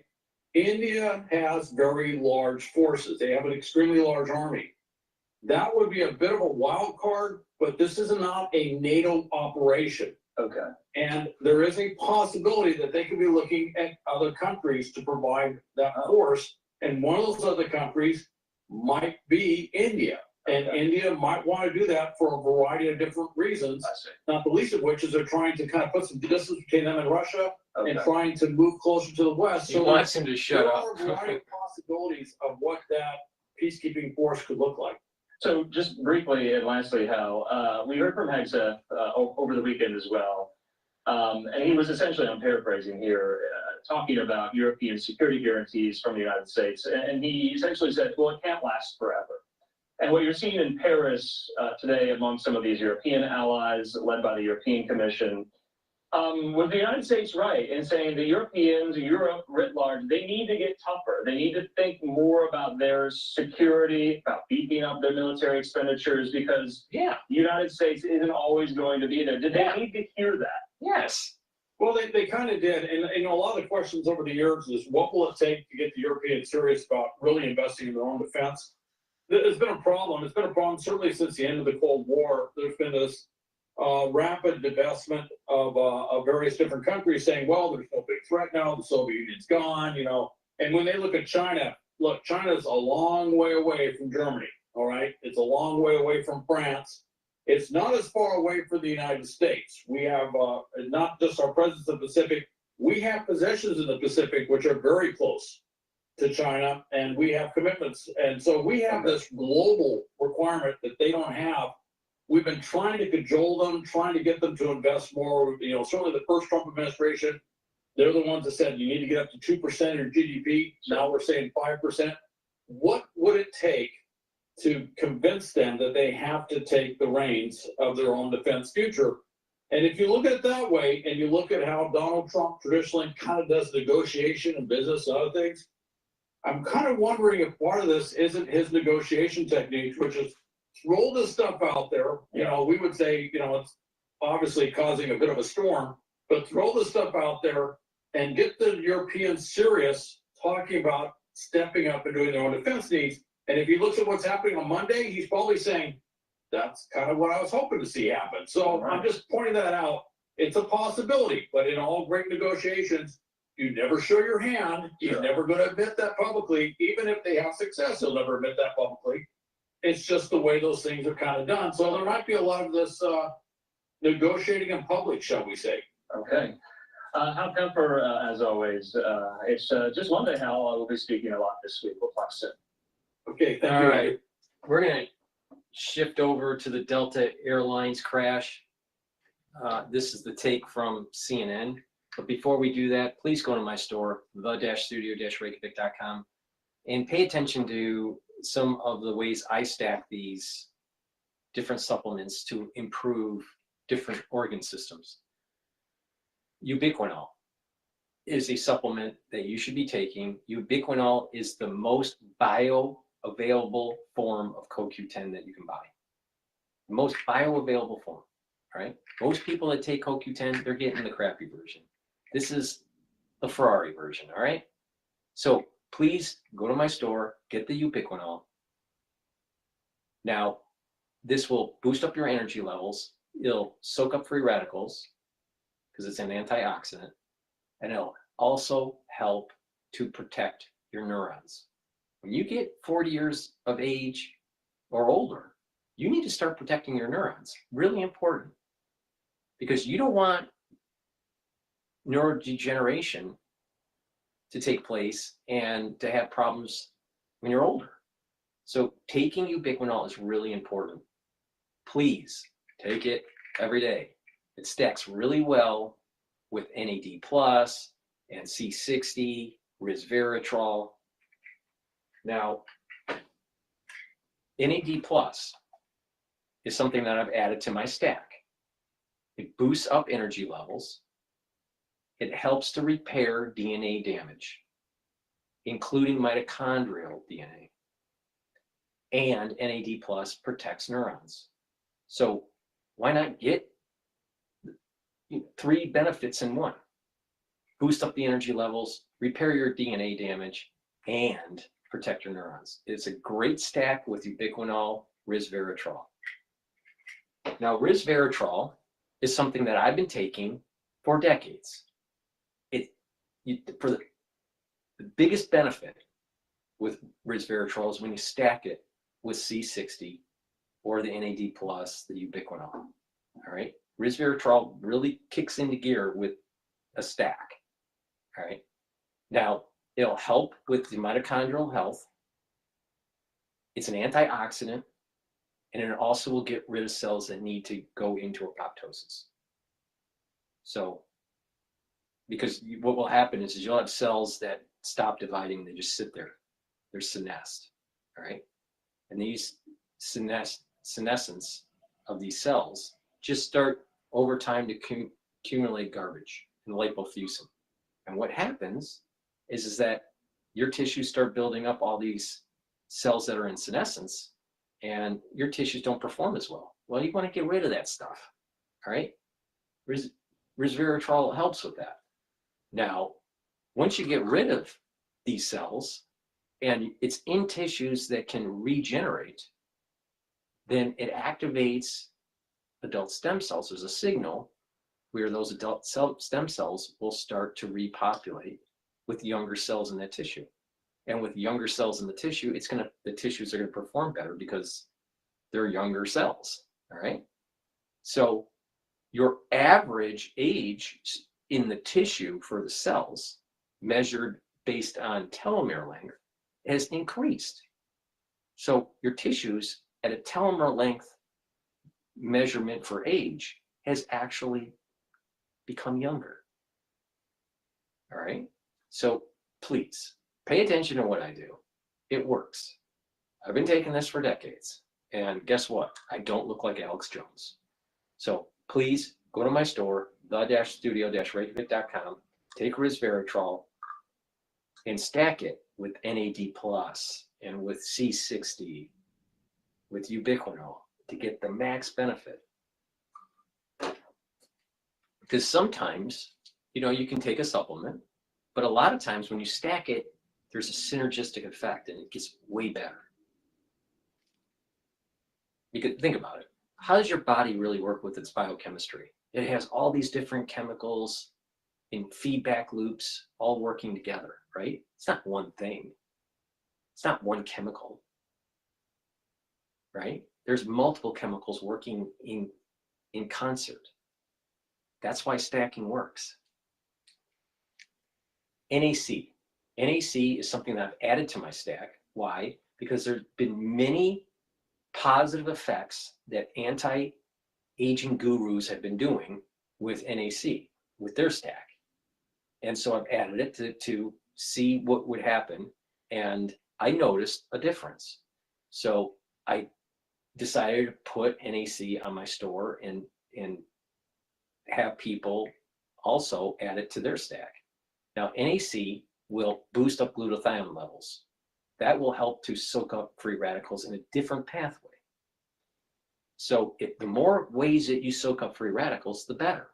So by taking resveratrol, you're soaking up free radicals. By taking ubiquinol, you're soaking up free radicals. Taking C60, which is a very potent antioxidant, you're soaking up a lot of free radicals. And in taking NAC, you're soaking up free radicals through glutathione pathway. All right, that's really good for you. Now, it also helps to detoxify your liver and your kidney. So taking NAC is important. And NAC helps to reduce anxiety. And that's very beneficial for people that have ADHD, all right? But it also is very beneficial with people that have chronic stress. Because if you have a lot of anxiety, your cortisol levels are higher. And when you have chronic cortisol level, then it's immunosuppressive. That means that high stress reduces your immune system. And it also causes cardiovascular disease. So you want to calm your system down. Go into more parasympathetic. When you are more in parasympathetic, you'll have a better resting heart rate. You're reducing the chances of cardiovascular disease, and you're improving your immune system. So please go to my store, the-studio-reykjavik.com, and get the NAC. Make sure you use discount 5 on any order, and you get $5 off. And again, you know, like I said, you know, it's the way you stack. You know, I mean, a great stack, you know, small stack would be NAD+ and ubiquinol. You add in resveratrol, boom, that's even more powerful. But a great stack would be these 4 that I just told you about. You're improving the repair mechanism for your DNA, and you're protecting your neurons, right? And they're antioxidants. This will help with getting rid of cells that are in senescence, and it's an antioxidant. And you are soaking up free radicals through glutathione pathway. So this is a great, this right here, taking these 4 is a great stack for you.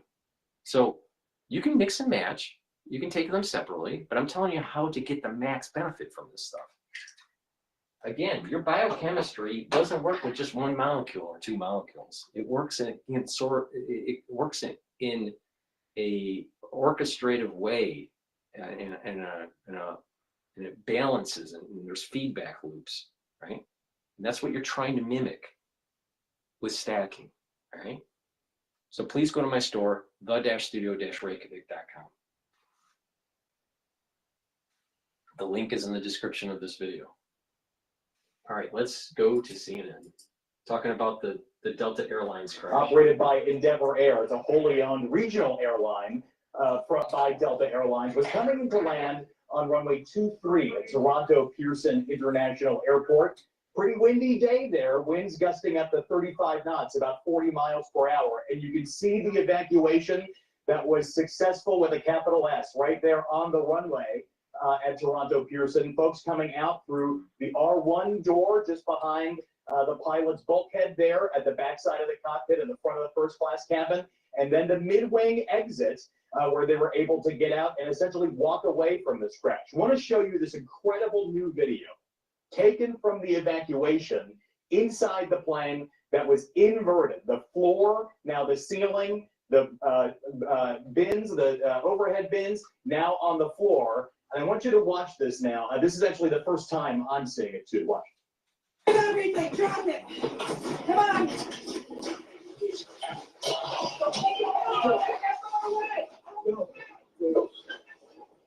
The instructions there from the flight attendant: drop it, drop everything, drop it. That is critical, especially in a evacuation like this. Can you imagine all those stupid people that were flying from the United States to Canada, all right, and they're more worried about making sure that they get their overhead luggage when they just crashed their plane.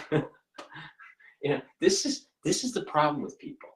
Is that they're literally have they are selfish, right? If you're on a long plane flight, right, especially international, and the pilot or the flight attendants say stay in your seat until, you know, the pilot tells you to get up, and people decide to get up before the landing.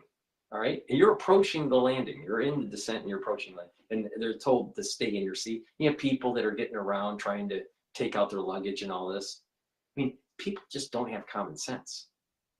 It's a combination of not having common sense and very selfish, as if their world is the most important. This is very common in the United States, not so common in countries that have a better ethics, social ethics, like Japan, you know. But in the United States, it's just a free-for-all. You know, even before you land, people are taking stuff out of the bin so they can rush to their next gate because their life is so important. So they just crash, they're upside down, and people are trying to get stuff out of the bin so they can carry it, you know, onto the tarmac. Think about how selfish that is, and how stupid of a mindset, because you don't know if that plane's going to blow up. You have no idea at that moment. At that moment, you didn't know. You're lucky that you're alive, let alone do you really need to make sure that you have your cardigan, or make sure that you know, got your 2 handbags that you put on, or your Gucci bag, or, you know, all those freebie, you know, all those what do they call them, tariff-free, you know, goods that they buy at the airport. Duty-free is what they call them. Leave everything behind and not hamper your way out of the airplane, especially because we saw scenes of this plane on fire. The black smoke was pouring out almost right away as the airport rescue and firefighting crews came up with incredible rapidity. Hats off to them for putting out what appeared to be a fire there. Okay, so it's on fire, and you got this woman that wants to save her Gucci bag, all right? And as she's bending down, trying to get it out of the bin that's on the, you know, that's inverted, it's on the ground, you know. She's trying to get it out, and she's trying to get her Gucci bag and save it. Meanwhile, the plane blows up, and everyone behind her gets burned alive because she had to save her Gucci bag. That is the mentality of people, especially Americans. There are a lot of Americans that are like this. Where the right wing used to be, that is where the fuel is stored for an airplane like this CRJ 900. The configuration of this plane, 76 seats, and all of them were full. 4 members of the crew, so 80 people in total. We've seen reports vacillating between 15 and 18, injured 2 to 3 with critical injuries. But pretty incredible that this full flight, essentially everybody leaving with their life, a very different story compared to 19 days ago when we were covering the disaster, the mid-air collision over the Potomac River, where all 67 people lost their lives. A really incredible and miraculous outcome. I have lived a lot of years, even though I look young. All right, I have a lot of experience in lots of different fields, and I have some wisdom. I'm telling you, we are in the age of Aquarius, and it's tied to birds. Aquarius is about birds. Pisces was about fish. And Aries was about, I think, goats or sheep. But the point is that we're in an age of birds. And when you look at the metaphysics of this, birds can be the animal species, right? You know, the animal type, but also the mechanical type. What do we call it? The bird, you know, the planes, you know, it's a bird, right? You know, some people off the cuff will, you know, say that it's a bird, right? Is it a plane? Is it a bird? Oh no, it's Superman, all right? So the point here is that things dealing with flying in the air, birds, are in the age of Aquarius. Now, I find it very odd that as we are in this age of Aquarius, or transitioning into it, that we're seeing a lot of plane problems. I also find it odd that we're seeing a lot of problems with the health of birds, avian flu, all right? I also find it odd that there is the UAPs, right? You know, and UFOs and all this stuff, right? So I don't remember ever in my lifetime seeing so many problems with planes in such a short amount of time. Now, there was a point in the 70s and the 80s where people had to worry about terrorism. It was a big problem where terrorists would get on a plane and they would blow it up. All right? So there was a point of fear because of terrorism. But there is something different that's going on here. This doesn't feel like terrorism. It feels like there is this metaphysical concept that birds representing Aquarius are falling out of the sky. It sounds like a bad omen of things to come. All right? That's the feeling I get with this. Bad omen. The birds are falling out of the sky. H5N1. Mechanical failure. Asteroids. Stars falling. Something big's coming. Something big is coming.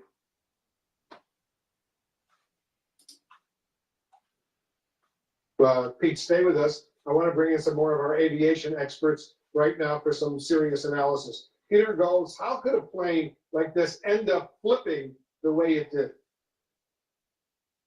Well, we won't know for sure until the Canadian Transportation Safety Board does their investigation. But as Pete indicated, winds, there were gusts upwards of 40 miles an hour. It could easily have clipped the wingtip and catapulted down the runway. It's happened before, and it is extraordinary that everybody got out of that plane alive. Mary Schiavo, have you ever seen a plane upside down on the runway like this? What do you think may have happened? Well, not exactly like this, but similar. And as Peter said, in those cases, in those other accidents, one was Asiana in San Francisco, one was United Airlines in Sioux City, and then a couple smaller planes. What happened is they came in on Asiana, they clipped the seawall, and then they didn't come in straight and level, and one wingtip hit the runway, and then the plane cartwheeled. Same thing in Sioux City. They had a gust of wind right as they came in, a long explanation leading up to that.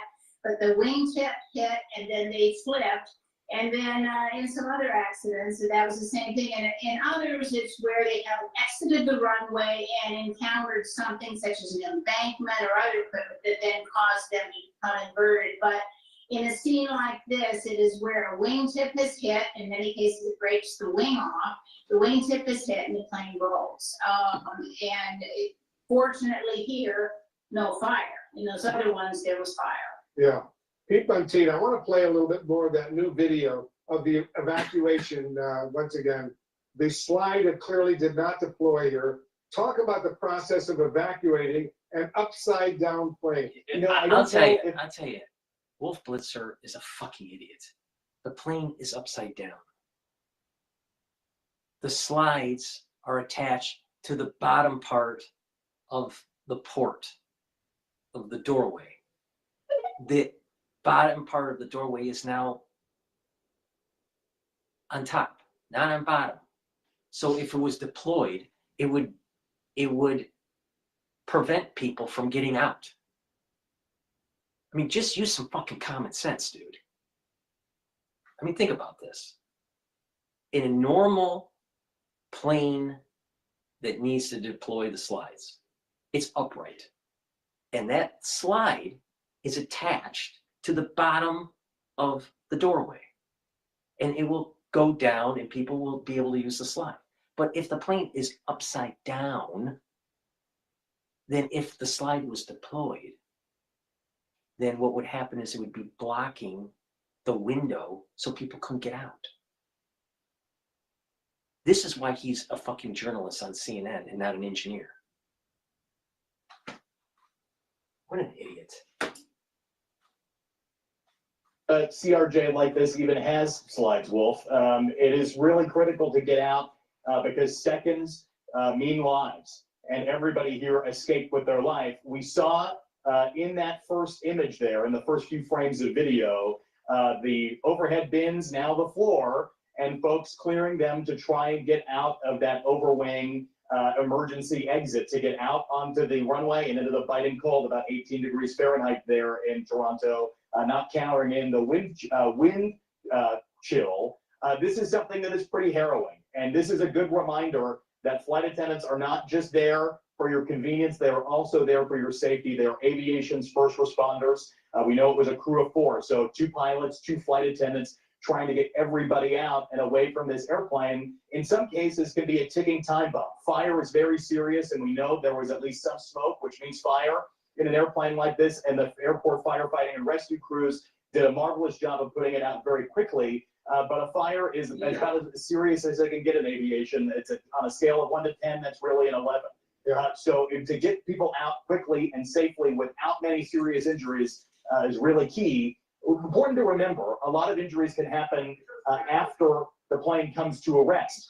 So taking off your seatbelt when you're now hanging from the seatbelt in your seat upside down can cause injuries too. When you release it too soon, that's when people get head and neck and spine injuries. It can be very dangerous. So it's really, really critical to pay attention to what the flight crew is telling you. And you have to imagine the terror that the passengers were feeling here was probably a pretty bumpy approach, but then they're in a dark passenger cabin with what appears to be maybe at least one side blocked. The left side of the airplane looked at least partially blocked based on the way the angle of the plane is rolled there, and trying to get out of only one set of emergency exits. This is clearly not a very ideal situation, and everyone did a very good job getting out. Yep, that's very important. Peter Goals, we know at least 15 people were injured, 2 critically injured. 80 people in total were on board, 76 passengers, 4 crew members. What does the relatively low number of injuries tell you? Well, it clearly underscores the effectiveness of 16G seats, Wolf. These are seats that have been mandated since the mid-2000s. Final rule in 2009 that said that aircraft have to have seats that can withstand a 16G impact, which this clearly was. And if by having those seats, passengers remain secure and in place if their seatbelts are on tight.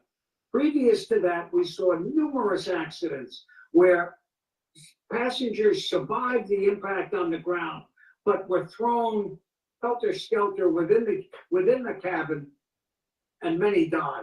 So this is a real tribute to a government regulation that saved lives. Yeah, the key is to have your seatbelt on and to have it on tight to make sure that you're protected. Mary, strong winds were reported around the time of the crash earlier today in Toronto. How much could that have played a factor in all of this today?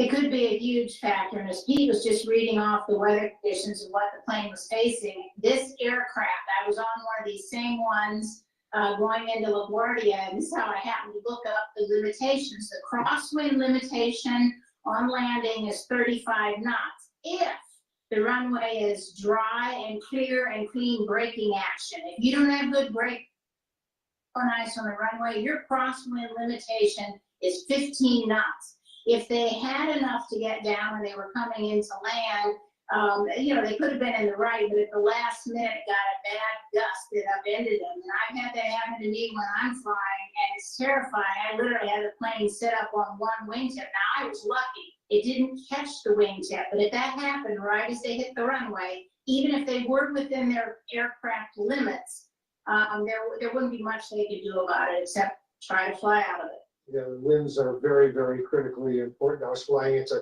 Washington Dulles Airport last night, and it was really windy, and the plane was bumping up and down as we were coming in. Fortunately, it was a safe landing and all of that. Pete, let me play a little bit more of that. Before we go to the next part of this video, please go to my store, the-studio-reykjavik.com. Get the ashwagandha root. This helps to control blood glucose levels and bring down cortisol levels. By doing that, it's improving your immune system and reducing inflammation. Turmeric is a great antioxidant. It'll soak up free radicals, but it also brings down pro-inflammatory cytokines. When you stack these together, you're bringing down inflammation to improve your immune system and your cardiovascular system. So it's best when you take turmeric with ashwagandha and ashwagandha with turmeric. And to really supercharge that stack I just told you, lignans. This is a powder. You mix it with soft foods or mix it with filtered water or a smoothie. It's up to you. But this will bring down inflammation, soak up free radicals, and help with your immune system and your endocrine system. But by bringing down that inflammation, it's synergistic with the turmeric and the ashwagandha for your cardiovascular health. Why? Well, by bringing down inflammation, not only are you helping your immune system, but you're reducing that inflammation in the vascular system. And that inflammation is the first signal to start depositing plaque, because that inflammation causes disruption in the intima of your blood vessel that will lead to LDL getting into the media of your blood vessel and eventually oxidizing and turning into plaque through macrophages eating that oxidized LDL and turning into a foam cell. So if you reduce the inflammation, you're reducing the chance of further plaque buildup. And if you follow the protocol, I have a longevity cardiovascular box that you can get. If you follow that protocol of all those different supplements, which include these, you can actually over time shrink the plaque that has built up. You can't eliminate all the plaque, but let's say if you had a 50% blockage in your carotid, you could bring it down to about 10% or 15%. That's a major improvement. So please go to my store, the-studio-reykjavik.com, get lignans, get the turmeric, get the ashwagandha root, take the stack, improve your immune system, and improve your cardiovascular health. Mission from before the crash in Toronto. Listen to this.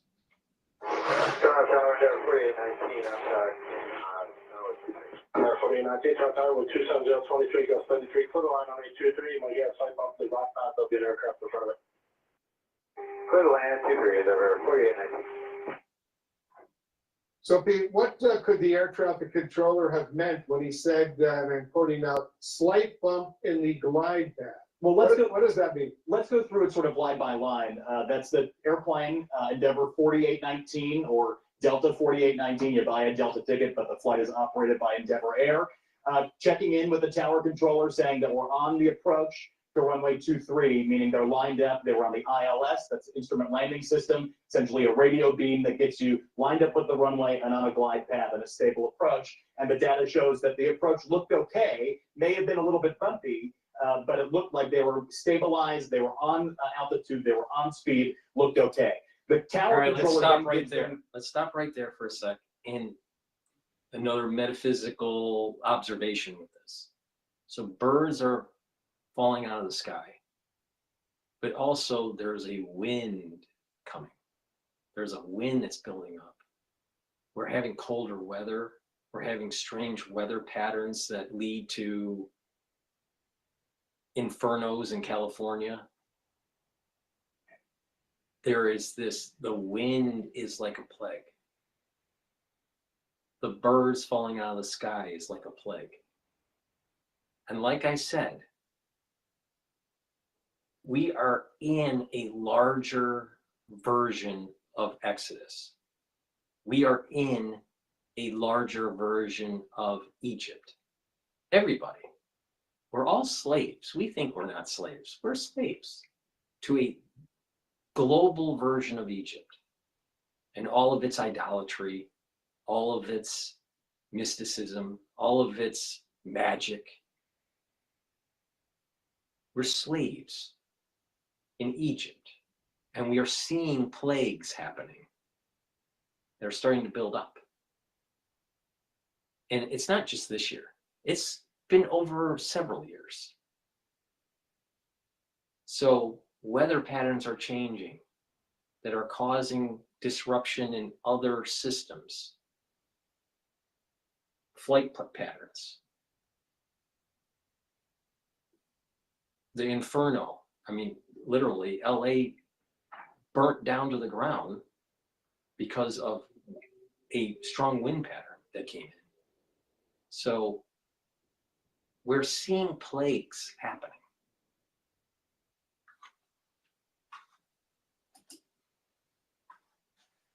A weather report essentially telling them the winds 270 at 23, gusting 33. So that means winds out of the west at 23 knots, gusting 33 knots, so about 40 or so miles per hour. That's a pretty stiff wind, and it's at an angle to the runway of about 40 degrees. That's about now. Obviously, you know, winds usually are coming westward, but not always. I mean, in New York, in the nor'easter, you could have winds that are coming from the east or like the northeast or even the north that kind of fold in on itself and come back down on to New York. So it's not always the west, but if you look at the temple, the machine, what are some of the things that are in the temple that are tied to the compass? The west is where the Holy of Holies are. That's where the Ark is. That's where literally the singularity of where the Shekinah rests, right above the Ark of the Covenant, in the Holy of Holies. That's the west. In the north is the shulchan, the table, for the bread, and the I think they also put I think there's also frankincense or something that's put there too. But the bread loaves are put on the shulchan. In the south is where the menorah is, where the light is. And in the east is where the Kohanim are coming from. But also in the east is where the sacrifices are taking place. So I get this sense on a metaphysical level that with the building up of the wind, the building up of something big coming from that resting spot of that singularity is coming and going to cause destruction, because people have not been living the way they should be. That the wind is coming, the western wind. It's not a northern wind. It's not a southern wind. It's not an eastern wind. It's a western wind that causes destruction, a flipping over of a bird, making things upside down.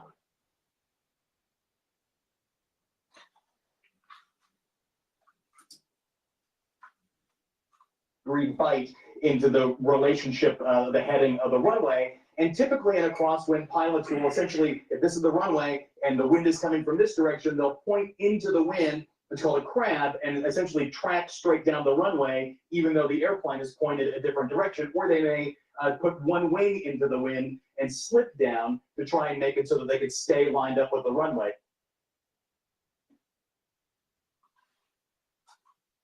All right, so that's some good info, but I get this feeling that there's some metaphysics to this. Let's go to, I'm not sure if live now, we should go to live now, or if we should go to France 24. Let's go to live now. They're laborious and they're long, but we'll follow them through the end here. And in the meantime, let's take a quick commercial break. More top news where that came from in just 2 minutes. All right. While they're on commercial break, let's go to France 24. But I want to just mention really quick, please go to my store, the-studio-reykjavik.com. Get the structural nano silver. This is a dual purpose. This helps to improve your skin, speed up the process of healing wounds. And if people are sick around you, at work, at home, guess what?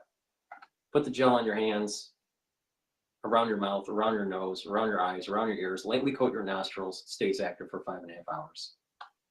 Get the gel in the quick dispenser or in the tube form. Have this at your house, at your work. You never know when you need it. Please go to my store, the-studio-reykjavik.com. You can also use this as an aftershave on your legs or on your face. It's a great product, dual purpose.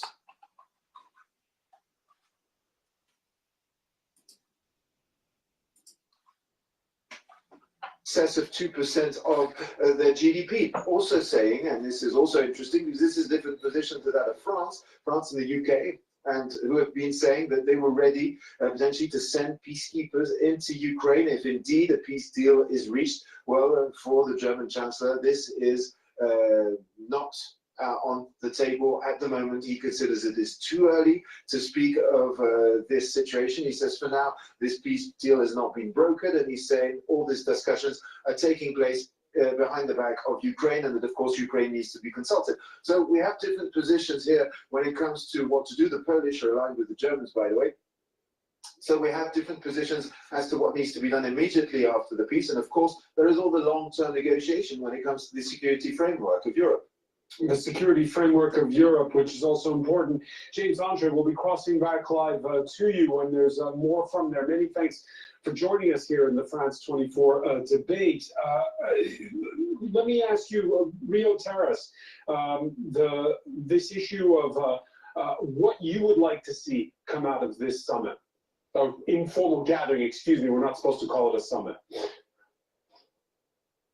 Yeah, first and foremost, I don't like it be called emergency summit, which of course shows the world that NATO was not ready for that kind of statements. I would guess what? The euro was not ready, and they are in an emergency because guess what? Trump is basically saying to the euro whiners, we're doing it America's way, and we don't fucking care.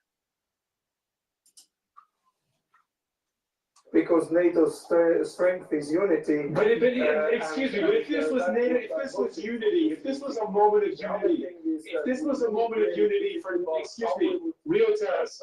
With what money, how much money we could stand behind Ukraine to win this war, because Russia is losing this war right now, despite their messaging from Russian side saying that Ukraine is losing.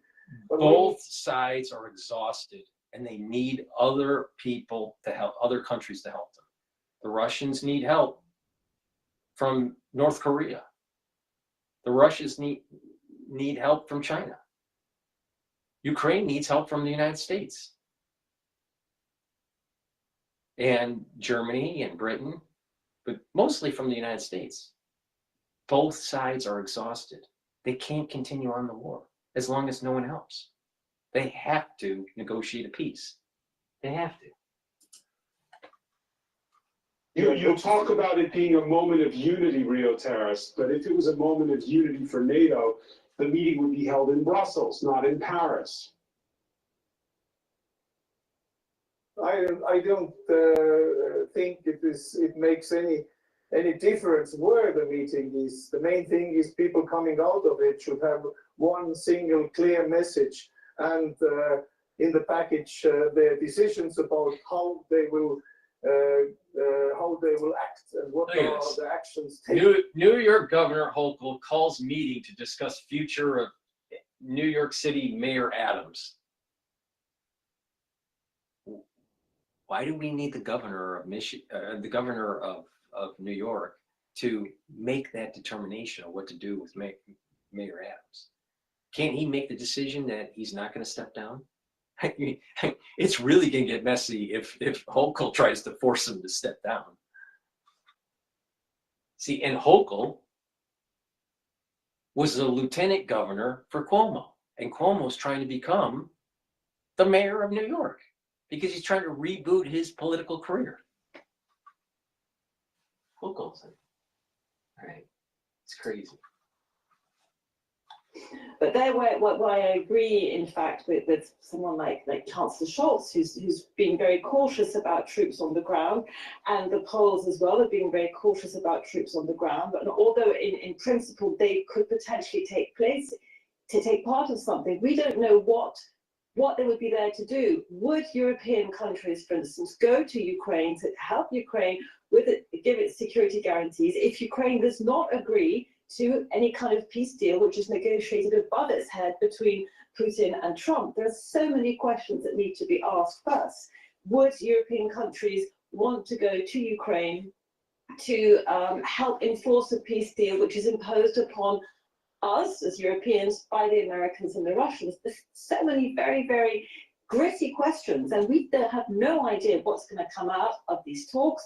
Zelensky has been very clear he will not agree to any peace deal in which he is not part of the negotiations. So I think we're very, very far from knowing what we're going to see and what kind of peace or not potential European plus British troops would be defending, keeping, enforcing. It's very, very. I mean, literally think about this. So Europeans. When you think about the three major superpowers, it's the United States, Russia, and China. Not the United States, Russia, and Ukraine. So don't you think that Russia has a little bit bigger seat at the table? Now, I'm sure Zelensky will get, the high chair, and be pushed towards the table. But you know what? Or the booster seat. But the reality of the situation is Ukraine is not a superpower. Russia is. Russia has a whole nuclear deterrence program from the Cold War that the United States is concerned about. All right. So it behooves the United States to talk to Russia first and not Zelensky. I mean, Zelensky is really beyond his britches. He needs to just pull up his big boy pants and realize that he's not, as important figure as Putin in this regard. I mean, come on. How could Zelensky think he's an equal partner to the peace agreement? He's not a superpower. Try to fix those and raise the level on the audio and then get back to you. Jean-Paul Paloméros, have you been conferring with your former U.S.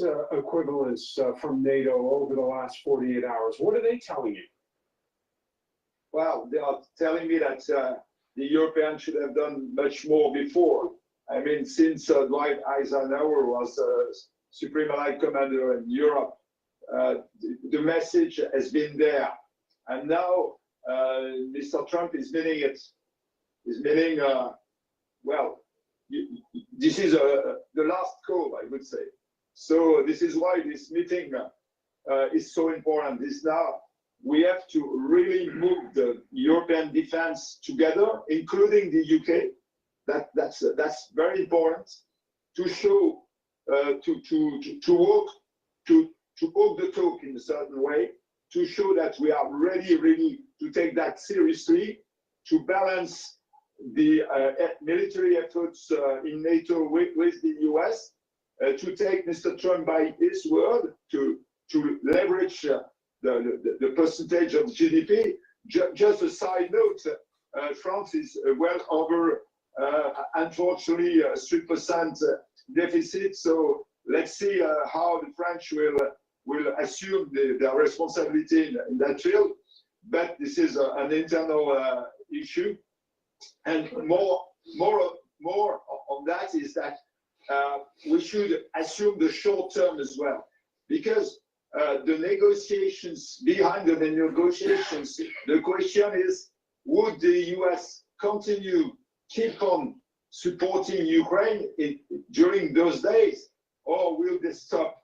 If they stop, we have done a real crisis, because the Europeans are not able to fulfill the role so far. and then Mr. Putin will be delighted to see that happening. All right, when you talked to, you mentioned the UK there, the UK and I just want to plug 2 products here really quick.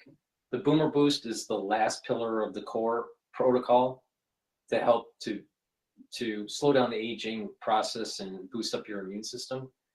Boomer Boost has 68 nutrients. It has a pretty extensive profile here that you can read on my website, the-studio-reykjavik.com. Taking Boomer Boost, you get 68 nutrients. It focuses on helping your heart health, your cardiovascular health. It helps with brain health, and it will help to improve your muscles, your strength, boost up your energy levels and your metabolism. All right. Take this every day. There's a big scooper. You can take it with soft foods, filtered water, a smoothie. Some people mix it with milk. It's up to you how you take it. I take it with soft foods like hummus. There's a big scooper in here. Take it once a day, either for your breakfast or for your lunch. You'll lose weight. You're going to get a lot more energy. You're going to sleep better. And you're going to have more mental acuity. Now, you're going to see the benefits of this in 72 hours. 72 hours. 72 hours after you start taking this, if you've never taken it before, 72 hours, you're going to see the benefits. All right? This is powerful stuff, and you should be taking it every day. And then what's going to happen is you're going to have this more energy, and you're going to actually just want to go work out, or you'll want to be more active. All right? If you look at, let's say, a puppy, it has lots of energy. Why? Because it has lots of ATP, and it has a really revved up metabolism. You look at someone older, in their geriatric years, and they're not that healthy, they don't have the energy, and they just sit there because they have low ATP. They have mitochondria is worn out. They don't have enough healthy mitochondria. And when your cells are aging, the actual number of mitochondria in the cell starts to die off. So you don't just have one mitochondria, you have lots of mitochondria in a cell. Well, when you get older and that cell gets older and stressed, well, you actually have mitochondria in the cell dying. So you don't want that, all right? You want lots of mitochondria, lots of ATP, lots of energy. Boomer Boost literally boosts up your health. And you'll see the benefits within 72 hours. Within 72 hours. So please go to my store, get the Boomer Boost. But better yet, it works much better with Gladiator barley or heirloom barley. The barley here is high density protein. And the barley, either heirloom barley or the Gladiator barley, will help to detoxify your body on a daily basis, because you're going to take this every day, bring down inflammation. So that's going to help with your immune system. And also, if you work out, you're going to be recovering quicker. And it soaks up free radicals through superoxide dismutase. It's another pathway to soak up free radicals. This Gladiator works really well with Myotrol if you want to build up muscle. But if you take these two together, you're going to be able to control your A1C levels. That means you're going to, if you have diabetes, you may be able to reverse diabetes for yourself over time. If you're borderline diabetic, which many Americans are, especially when they're older, you're not going to be borderline diabetic anymore. You're going to go back to normal levels. All right. The best way this works is to take the Gladiator barley and the Boomer Boost together and do some resistance training and cardiovascular, and it's really going to supercharge bringing down that A1C levels. So this is a great stack, great stack. And if you're an athlete, older or younger, taking Gladiator barley and the Boomer Boost as your pre-workout or your after workout fueling source, and mixing it with the Myotrol, you're really going to get some serious gains in your sport. So this is a great way to get healthy. And if you're an athlete, this is a great way to fuel your body. Now, you can also take the boost, you can take the boost with heirloom barley too. That does the same thing as gladiator barley, except it doesn't focus on the strength gains. It does the detox, it does the lower inflammation and soaking up the free radicals. So you can get these separately on my store. You can take the boost separately or the gladiator barley separately. It's up to you, or the heirloom barley separately, or you can get it in the boost box. All right, I have a longevity boost box that you get the boomer boost and your choice of gladiator barley or heirloom barley. And the longevity box is designed at a discount, right? Compared to buying these individually on my store. And you can use discount 5 on top of that. So you can buy these separately, or you can get the longevity boost box. It's up to you. But also, let me tell you how to take the barley. You get a big scooper in the gladiator barley or the heirloom barley. My recommendation is to take a half a scoop. But if you're a more active person, or you want more of the benefits of the detox, or bringing down inflammation, take a full scoop. But I recommend for most people taking a half a scoop. But if you're more active, then taking a full scoop. All right. But you got to do that every day, and you mix it with the boomer boost if you're going to do it together. If you're going to do these together, do it in the morning or take it in during lunchtime. All right, in the afternoon. And what you're going to notice is you're going to be losing weight, you're going to be gaining strength, and you're going to have a lot more energy. All right, and you're going to sleep better. You're just going to have that. You're just going to feel younger because and I'll tell you why it's happened. Why you feel younger. It's because you have more ATP. It's that simple. So please go to my store, the-studio-reykjavik.com. Get the boomer boost, get the gladiator barley and the heirloom barley. Use discount 5.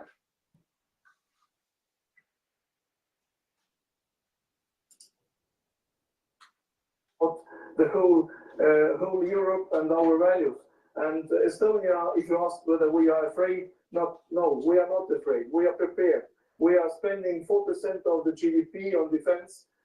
Of course, Estonian pensioners, old people and children would like to have a better social guarantees, but Estonian people have decided to pay more for defense because they understand what it is all about. And I hope that that countries who have not a direct border with Russia will understand that there's something like burden sharing is very important, and that NATO countries together will decide 3% or more allocated for defense very quickly and very soon, because otherwise we will not be able to deal with the threat situation. So the threat situations with or without the United States. But I'm still convinced we will do it with the United States. With or without the United States, but you're convinced with. Clearly, there's an agreement not to speak to reporters. We saw the president of the European Council and the European Commission make their exit there from the presidential palace live. And they're not usually camera shy. Jean-Paul Paloméros, you just heard Rio Terras talk about controlling Ukraine's airspace as a former head of the French Air Force. Can that be done without the United States? That we could certainly achieve something with US, the UK, Royal Air Force, the French, and the German together, I would say, and some others as well. But that will make us belligerent. We must face the two, and our countries have decided not to be involved as directly in the war, and I cannot see that changing, and certainly not on the short term. This is one point. The other point I would like to stress, this is that already well before the discussions between Russia and the USA, Mr. Putin has won part of the battle because Mr. Trump has really stated very firmly that NATO was not an option for the future of Ukraine. And I feel this is very sorry. I'm very sorry about that. Obviously, the mandate of a US president is 4 years, but 4 years will be a long, long time for Ukraine. So Mr. Putin should be happy with that. I hope that Mr. Trump will not go further in giving more freedom of maneuver for Putin. Gold futures are going up in the Asian session at 2,917, and Brent crude oil is trading at $75.26 a barrel. And the Hang Seng Index has been rallying since the open, and it's trading at 22,935. I would say, if you look to the French military forces, I would say yes. We know that as far as the number is concerned, obviously, like any European countries, we have a problem of against the high density, high intensity warfare and on the long term, but nevertheless, we have high-end capacity, high-end capability. Nevertheless, the question is more on the support of the people. And this is why I think we need a very clear and strong voice out of the politicians in France to make sure that the French people understand what is at stake, that freedom comes with a price. And then it is time really to take that very seriously, because in a few months, in a few years, it could be too late if we let that down. So yes, the answer is yes, but sitting here in Paris, Samantha de Benjamin, General Palomero saying public opinion right now doesn't see this as a direct security threat for the most part. No, I think very few public opinions. Are we overstating it? Are we overstating the threat? Or Yeah, here I am asking about whether or not Estonia and France are ready in case of a direct conflict. Well, let's put it this way. That's a far-fetched question. I don't think it's a far-fetched question at all. I think that the threat is real, and I'm basing that thought on the fact that a lot of European intelligence agencies think that that threat is real. So how could this threat play out? One idea that has actually been put forward by a colleague of mine at Chatham House called Keir Giles is that in order to deter France or another NATO member state from coming to the rescue of a country like Estonia, one could imagine a two-pronged attack. An attack on Estonia, for instance, and I apologize that we're using Estonia as the example, but it does seem to be one of the most likely candidates for an attack. And at the same time, a missile attack on a European city to put absolute fear into the minds of the electorate in Germany, in France, and somewhere else, to then dissuade public opinion from encouraging the idea of coming to the defense of a country like Estonia, which seems far away. What would happen then is that NATO would then cease to exist. We're talking about whether NATO is dead. NATO is not dead today. But if a NATO member is attacked, and for whatever reason, other members do not agree to invoke Article 5, which is the idea that an attack on one is an attack on all, or do not give an adequate response in an Article 5 situation, then we have the death of NATO. So would public opinion respond?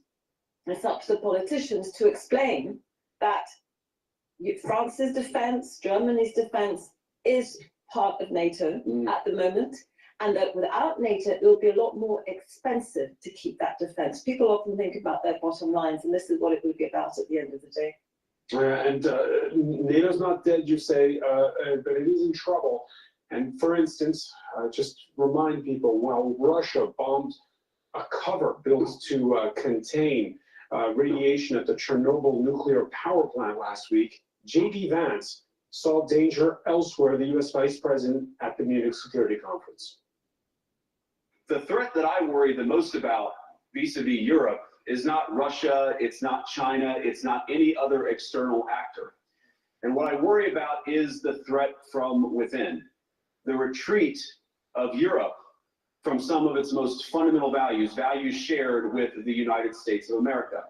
Nick Holdsworth, J.D. Vance in that speech then goes on to chastise his hosts for refusing to invite the far-right AfD to the conference, the far-right AfD, which is pro-Putin views often, and which is polling second in next Sunday's general election. It is indeed. It slightly has upped its poll numbers from about 20.3% to about 21%. If it does get those number of votes, it's going to double its seats in the Reichstag, in the Bundestag, the German parliament. And it's going to have an influence, even though the remaining parties say that they will maintain the firewall. What's the reaction where you are, Nick, to J.D. Vance on stage, basically endorsing electoral alliances with the far right? People are horrified. I mean, there were 200,000 people out on the streets of Berlin just yesterday protesting against the AfD. It's horrified the Chancellor, Olaf Scholz. He sharply rebuked Vance for interfering in domestic German politics. It's delighted the Russians. The Russian Speaker of the Russian Duma, the Parliament, Vyacheslav Volodin, said that J.D. Vance had called out Europe correctly and had identified failures in European democracy, as if Volodin is in a position to lecture Europe on democracy. The Russians are delighted. A Russian TV commentator said that France had given the Europeans a good caning. Good caning is we're watching images of Giorgia Meloni. Well, you know, the thing is the Euro whiners need good caning. I mean, they're living in a bubble. They're used to being at the all-you-can-eat buffet called the United States taxpayer. So Nazism at this time, and right now, where you are standing, they're talking about this on the campaign trail. I know there's a second night of lead candidates debate later. That's why Olaf Scholz left the meeting early here in Paris. One of those issues is, and this is what Rio Terrace has been telling us about in this discussion, spending more and carving out an exception for defense. How popular, though, is that in Germany? It's not very popular at all. The Germans have suffered a couple of years of recession. Most Germans are concerned about the bottom line, the cost of a basket of shopping in the local supermarket, whether pensions are going to increase in line with inflation, that sort of thing. But we do have the front runner in the elections for the next Chancellor, Friedrich Merz of the CDU, saying that he will spend more on defence. Scholz saying, yes, we'll spend more on defence, but not quite as assertive as Friedrich Merz. Although we should remember that Friedrich Merz was the politician who accepted the support of the AfD in an anti-immigration vote in Parliament just a couple of weeks ago. Yeah, you were mentioning it earlier, says Samantha de Benzer, and the fact that for the time being, Europeans are saying this won't happen without us. But could it? I think, we've entered a world where anything is possible. I mean, we've been, the idea 3 years ago, and we're approaching 3 years of the beginning of war beginning of the second phase of the war in Ukraine, there were debates, whether we would send, more anti-tank missile launchers. Now we're actually talking about putting boots on the ground. I think that we have come to a stage where anything is possible. Who would have imagined, even a year ago, in spite of the warnings the United States were giving us about disengagement from Europe, such hostile rhetoric coming from both J.D. Vance and Pete Hegseth. So I think we have come into a world where anything's possible. What else is Europe going to do? Is Europe going to abandon Ukraine? I honestly don't see that happening yet. And if it does, it will make the world a lot more dangerous for all of us in Paris, in London, in Berlin, and potentially even in Washington. Ukraine's president in the United Arab Emirates this Monday before Turkey, and he'll be in Saudi Arabia Wednesday. That's after U.S. Secretary of State Marco Rubio speaks with his Russian counterparts. Here was Zelensky speaking by video link to journalists back home earlier.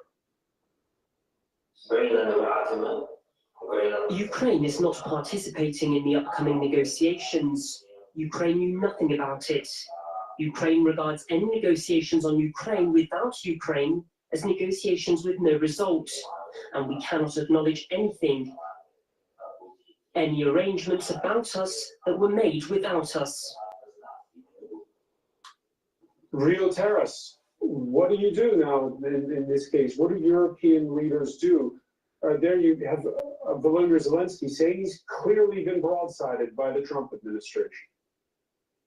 So what? well, what we should do, we should stay with Ukraine and help Ukraine. We should remember that US has 350 million citizens, Russia 140, and Europe is 450 European Union plus the others. So we are second or third biggest economical power, and we're talking about we are not able to support. Of course we are. Today the support to Ukraine costs every European Union citizens 1.2 cups of coffee a month. Please go to my store, the-studio-reykjavik.com. Get the NATO kinase. This is fibrinolytic, and it helps to control your total cholesterol. It brings down LDL levels and increases your HDL levels. So if you want to improve your cardiovascular health, take NATO kinase. It stacks really well with D3 and K2. D3 helps you to absorb calcium. It's a gene expression cofactor, so your cells will operate better. It also helps to get rid of cells that need to go into apoptosis. D3 is great to help with bone density and also to help with your cardiovascular health. K2, MK7 helps to improve your bone density. It is synergistic with D3, and K2 will help with your cardiovascular health. Why? Because it helps to reduce that calcium buildup around plaque. All right. So the best way to do this is not to take these separately, but to take them together. Take the D3 and take the K2 together, and that you'll get the benefits of the cardiovascular and bone density, especially when you do resistance training. And you stack these together and you get the benefits, additional benefits for your cardiovascular health. So please take this stack. It's pretty powerful, especially when you do resistance training. All right, because like I said, if you follow these stacks the way I'm instructing you, and you do certain things like resistance training and you're stacking this, you're getting two benefits in one. You're helping your heart and your vascular system, but you're also helping your bone density. All right. And so you're targeting two things at the same time. Isn't that what you want? I mean, so get healthy, follow my advice. Now, we've been doing this transmission for 2 hours and 42 minutes. It's time to shut this thing down. I'll be doing another one in the morning to go over the market, the US market when it opens up. Thank you for following me on Rumble and YouTube and the ones that joined on X-Spaces. Again, when I do X-Spaces simulcast, you can ask questions. This is supposed to be an interactive show. So thank you for listening and have a nice night. Remember, discount 5, all caps, number 5, and you get $5 off any order. Please go to my store, the-studio-reykjavik.com. The link is in the description of this video and all my videos. So go to my website and get the products that will help you improve your health and your wellness so you have more vitality. Thank you for listening and have a good night.